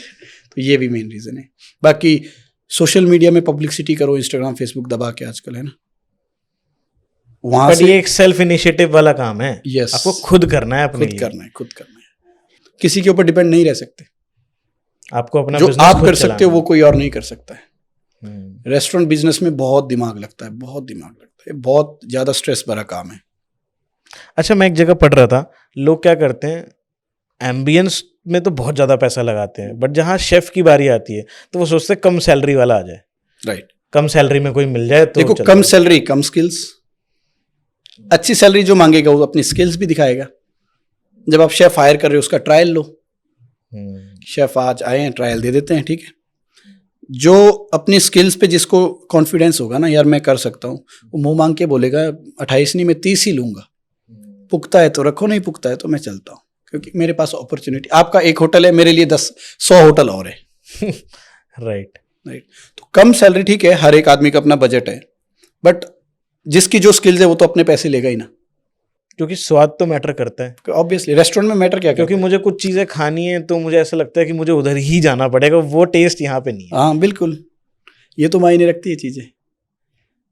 एंड उसके साथ अगर सर्विसिंग। आप किसी को अब उसकी स्किल के पैसे नहीं दे रहे हो तो ऑब्वियसली वो नहीं रुकेगा वो, राइट। तो वो अपनी स्किल के पैसे ही लेगा आपसे, राइट, और सर्विसिंग आपको देनी पड़ेगी। ऑब्वियसली। आप अगर कहते हो ठीक है यार 1000 रुपये कम दे देते, नहीं, जो अपनी स्किल पे काबू कर, जो काम कर रहा होगा ना, वो बोलता है नहीं यार मेरी स्किल ये है, मैं क्यों लूँ 25 में, तो 30 में था ना। स्किल्स मैटर करती है। आप अपने काम के पैसे मांग रहे हो, ये सर मेरा इतना एक्सपीरियंस है, ये मेरी ये एक्सेप्टेशन है। कंपनी बोलती है ठीक है भाई हमारा पुख्ता है, आ जाओ कल से, नहीं पुख्ता है तो मना कर देते हैं, दैट्स इट, ये रीज़न होता है। अच्छा, जैसे आज मैं रेस्टोरेंट खोलता हूँ, आपने जैसा बताया सब करता हूँ, तो मेरे को उस रेस्टोरेंट को जमाने में, मतलब एक एरिया में चलाने में कितना टाइम मुझे अपने दिमाग में लेकर चलना चाहिए, कितना समय तो लगेगा एटलीस्ट? जितनी लागत उतना बैकएंड पे पड़ा होना चाहिए पहले तो, अगर पैसों की बात करूं। अच्छा, ठीक है। ठीक है, जैसे एक हमने 50 लाख का एक रेस्टोरेंट तैयार कर दिया, 30 लाख रुपए आपकी जेब में होना चाहिए कम से कम। कम से कम। आप 6 महीने ये सोच के चलना कि मैं कुछ नहीं कमाऊंगा। अब कमा रहे हो नो डाउट, बट आप ये सोचना नहीं कमा रहा मैं, राइट। ठीक है। 3 महीने में आपको फर्क नजर आ जाएगा। 3 महीने में आप सिर्फ गेस्ट ही बनाओगे, पब्लिसिटी मार्केटिंग। 3 महीने, आफ्टर 3 मंथ्स आपको रिस्पॉन्स आना शुरू दिख जाएगा। आफ्टर 6 मंथ आप एक इनकम सोच सकते हो कि यार अब मैं ये इनकम कर सकता हूँ जनरेट। और लोग शायद क्या करते हैं, उनके पास पैसा होता है पूरा लगा देते हैं और फिर उनको ऐसा कभी भी लगता है नहीं पैसा लगाना, पैसे को यूज करना आना चाहिए। अगर मेरे पास 1 CR पड़ा है तो मैंने कितना पहले लगाना है, कितना धीरे धीरे लगाना है, वो भी देखना है। अगर चलते काम से पैसा आएगा लगाएगा, ठीक है, वो कई चीज मैटर करती है। अगर आपका बैकअप अच्छा है, आप इस इंडस्ट्री से हो, आप 1 करोड़ रुपए लगा दो, आपको पता मैंने कैसे काम करना है। फ्रेशर फंस जाता है ना, राइट। नया बिजनेसमैन फंस जाता है, नया इंडस्ट्री में जो आया वो फंस जाता है। मेरे 3 रेस्टोरेंट चल रहे हो, मुझे 2 करोड़ लगाने में नहीं घबराऊंगा, मेरे को पता है मैं कैसे कवर करूंगा। अगर मैं नया हूं तो मुझे डर लगेगा, उसके लिए हम बैठे कंसल्टेंट हायर करो। अच्छा, मैं आपके सामने ना कुछ क्यूजीन्स के नाम लेने वाला हूँ, ठीक है। और आपको ना उसको 1 to 5 रेट करना है, ठीक है? जापानीज को आप क्या रेटिंग दोगे? जापानीज को 10 में से हाँ, 7। 7। इंडियन? इंडियन देखो, हमें जो आदत है ना, पेट इंडियन से भरेगा तो 10 में से 10 ही है भाई। क्योंकि इंडियन जब तक दाल चावल रोटी ना खाओ ना, पेट नहीं भरता। तो इटालियन? Italian 10 of 10। 10 और 10। चाइनीज? चाइनीज अगर मैं ऑथेंटिक पे जाऊं तो मैं तो बिल्कुल भी खाना नहीं पसंद करता, तो 3 कह सकते हो। अच्छा, और इंडो चाइनीज को आप कितना दोगे? इंडो चाइनीज 6-7 दे सकता हूँ, क्योंकि थोड़ा चटकारा है उसमें, जो हमें शुरू से खाया हमने। राइट। एंड मैक्सिकन फूड को क्या दोगे? मैक्सिकन 7। 7। और फ्रेंच? फ्रेंच कुजीन को दे सकता हूँ मैं 6-7 की 6 दे सकते हो। थाई? थाई करी मुझे बहुत पसंद है, तो इसलिए मैं इसको 9 दे दूंगा, just because of Thai curry मेरी फेवरेट है। आज आप हमारे शो पे हो, बहुत एस्पिरेंट्स हैं जो HM कर रहे हैं, जो अपना करियर आपको देख के भी आइडलाइज करते हैं। बहुत सारे जो शेफ्स हैं उनको देख के आइडलाइज करते हैं कि हमें लाइफ में कुछ बड़ा बनना है। कोई एडवाइस इन लोगों के लिए, अगर ये एडवाइस जो अभी फील्ड में अगर आपको बड़ा बनना है या आप एक HM की स्टडी कर रहे हो, तो सबसे पहले इसमें चाहिए कंसिस्टेंसी प्रॉपर। आपको स्टेबिलिटी आपकी मैटर करती है, आप किस प्रॉपर्टी में किसके अंडर काम कर रही हो वो मैटर करता है। स्टार्टिंग के 5 साल में स्ट्रगल है, बट धीरे धीरे इतना स्मूथ हो जाएगा, आप एक अच्छे लीडर में चलते जाओगे, लीडरशिप में आप आ जाओगे। जितनी स्किल्स उतना पैसा इस इंडस्ट्री में है। अपने आप को इम्प्रूव करना है खुद ने, कोई हाथ पकड़ के नहीं सिखाता है, राइट। अगर आप इस इंडस्ट्री में आ रहे हो तो आपको इतना ध्यान रखना है कि मुझे करना है, राइट, जिम्मेदारी। माइकल नहीं करवाएगा या कोई थर्ड पर्सन नहीं करवाएगा, माइकल सिर्फ मुंह से बताएगा कि दिस इज द रेसिपी, आपको फॉलो करना है, आपको फॉलो करना, राइट। अगर उस टाइम भी आपका माइंड कहीं और ही होगा तो फिर आप सक्सेस नहीं हो। स्टार्टिंग के 5 साल बहुत हार्ड वर्क है इसमें। अच्छा, जैसे अभी आपने स्किल्स की बात करी, कौन से ऐसे स्किल्स हैं जो एक फ्रेशर शेफ के आने चाहिए, उसको ध्यान रखना चाहिए इन स्किल्स? देखो, फ्रेशर्स जब आप एक ट्रेनिंग वगैरह जाते हो, आपको ना जेटी में या आईटी में जा रहे हो, आप किचन में आपको 4-5 जगह रगड़ा जाएगा, जितने भी डिपार्टमेंट होंगे, इंडियन, चाइनीज, तंदूर, कोंटी, थाई, जापानीज, राइट। हर एक डिपार्टमेंट में जाओ, हर एक स्किल पकड़ो, कभी भी एक स्किल पे निर्भर मत रहो, अपना बेस एक रेडी करो, ठीक है। जैसे आप इंडियन में काम करना चाहते हो, इंडियन अपना परफेक्ट रखो, लेकिन नॉलेज चारों डिपार्टमेंट की रखो, अगर आपको एक अच्छा लीडर बनना है। इंडियन की भी रखो, तंदूर की भी, थाई की भी, जापानीज की भी, सुशी की भी, ठीक है। थाई, सुशी, जापानीज सब एक ही है, बट आपको हर एक चीज की नॉलेज रखनी पड़ेगी, लेकिन आपका बेस एक हो, आप परफेक्ट एक में हो, आपकी एक सिग्नेचर डिश हो, राइट, जिसमें आप एक्सपर्ट हो कि मैं कहता हूँ शेफ आपका बेस क्या है, अगला कह देगा मैं जी मल्टी हूँ, तो वहाँ थोड़ा सा दिल कतराता है, कोई बेस ही तैयार नहीं किया है। अब मेरा बेस इटालियन है, कोई मुझे पूछता शेफ क्या बेस है, इटालियन, ठीक है, और क्या कर लेते हो, मल्टी हूँ, है ना, हर चीज़ की नॉलेज रखता हूँ, तब आप एक अच्छा लीडर बनते हो। मतलब एक में तो एक्सपर्टीज आपकी होनी चाहिए ऑब्वियसली। एंड कोई स्किल आप रिकमेंड करो। उसके बाद जब आप एक अच्छे लेवल पे आ जाते हो या काम सीखना शुरू कर जाते हो, नाइफ स्किल्स हो गई आपकी, अपनी स्किल्स को ग्रोथ करना है, दैट्स इट। और कोई इतनी लंबी चौड़ी कहानी नहीं है। जैसे आप इंडस्ट्री में घुसोगे ना, आपको बहुत कुछ सीखने को मिलेगा, छोटी से छोटी चीज को आपने कैच करना है, उसको कोई भी चीज वेस्ट नहीं जाएगी इंडस्ट्री की, इतना ध्यान में रखना है। एक प्याज छिलने से लेके पैन में आग लगाने तक बहुत चीजें इसके अंडर ही आएगी जो आपको नहीं पता, वो सीखनी पड़ेगी। ये दोनों चीज बहुत काम आती है। मतलब कंसिस्टेंट रहिए और सीखने पे ध्यान दीजिए, तभी आप बड़े बन पाएंगे। बिल्कुल। और अपने आप को समय के हिसाब से इंडस्ट्री को, जैसे समय अभी ग्रोथ कर रहा है, सोशल मीडिया का जमाना है, राइट, या फ्यूजन फूड का जमाना है, बिल्कुल। तो आप जमाने के हिसाब से चलो, टाइम के हिसाब से चलो, थोड़ा बदली करो, अपने आप को खुद प्रेजेंट करो। होटल्स में मौके नहीं मिल रहे, घर पे जाओ, घर पे बनाओ, नेक्स्ट डे शेफ को दिखाओ, शेफ ये ट्राई करना मैंने तैयार किया है, शेफ बोलो आज मैं ये ट्राई करना चाहता हूँ, तो ये मुझे लगता है हम इसको, अगर आपको टेस्ट समझ आएगा तो मैं इसको अपने मेन्यू में आगे कहीं रख सकता हूँ। एक्चुअली आपकी बातों में बड़ी आपने डीप बात करी। वो बात ये है कि अपने रास्ते कभी कभार ना खुद बनाने पड़ते हैं। बिल्कुल। देखो ये 100 लोग चल रहे हैं, यहाँ 3 चल रहे हैं, जो 3 चल रहे हैं ना वो रिस्की है, आपको रिस्क लेना है, उन 3 के पीछे जाना है, 100 के पीछे नहीं जाना है, क्योंकि 100 लोगों में पहचान नहीं बन पाएगी। नहीं बनते, कभी भी नहीं बनते। मैंने अपना एक रास्ता ना बहुत अलग बनाया। मेरे रास्ते में बहुत बड़ा गड्ढा दिख रहा था, लेकिन मैंने कोशिश की छलांग मारूं, और मेरी छलांग सक्सेस हो गई। एब्सोल्युटली, ये बहुत बड़ी बात आपने कही है। राइट। तो इसीलिए 3 रास्ते होते हैं। 100 लोग चल रहे हैं, 3 लोग चल रहे हैं, एक रास्ते में आपको गड्ढा दिख रहा है। 2 रिस्क लेने हैं जिंदगी में, या तो 3 लोगों के पीछे लग जाओ, या उस गड्ढे में एक बार छलांग मारने की कोशिश करो, या तो आर या तो पार। अगर पार हो गए तो ठीक है, अगर नहीं हुए तो वो 3 लोगों के पीछे लग जाओ, रास्ता खुल जाएगा। क्योंकि लोग कहते हैं ना हमें यहाँ तक पहुँचना है। स्मार्ट वर्क बहुत जरूरी, स्मार्ट सोच, you have to be smart. Yes. एक रैपिड फायर राउंड है, मैं चाहूंगा आप इसका जवाब दो। इंडिया की बात करते हैं, बेस्ट स्ट्रीट फूड की सिटी आपको कौन सी लगती है? इंडिया में अगर बेस्ट स्ट्रीट फूड जहां हर कुछ मिलता है या सब कुछ मिलता है, कह सकते हो दिल्ली। I love it. ये दिल्ली में ना वो सुकून मिल रहा है, दिल्ली की तारीफ भी हो रही है। नहीं ठीक है। देखो दिल्ली में ना वैरायटीज बहुत है, हर एक चीज मिलेगी आपको, और वो आज से नहीं, जो 30 साल 40 साल पुराने बैठे हैं ना, वो भी मिलेंगे। वैरायटी बहुत है, बहुत वैरायटी। अच्छा, हेल्दी बट अंडररेटेड आपको लगता है फूड है, स्ट्रीट फूड है?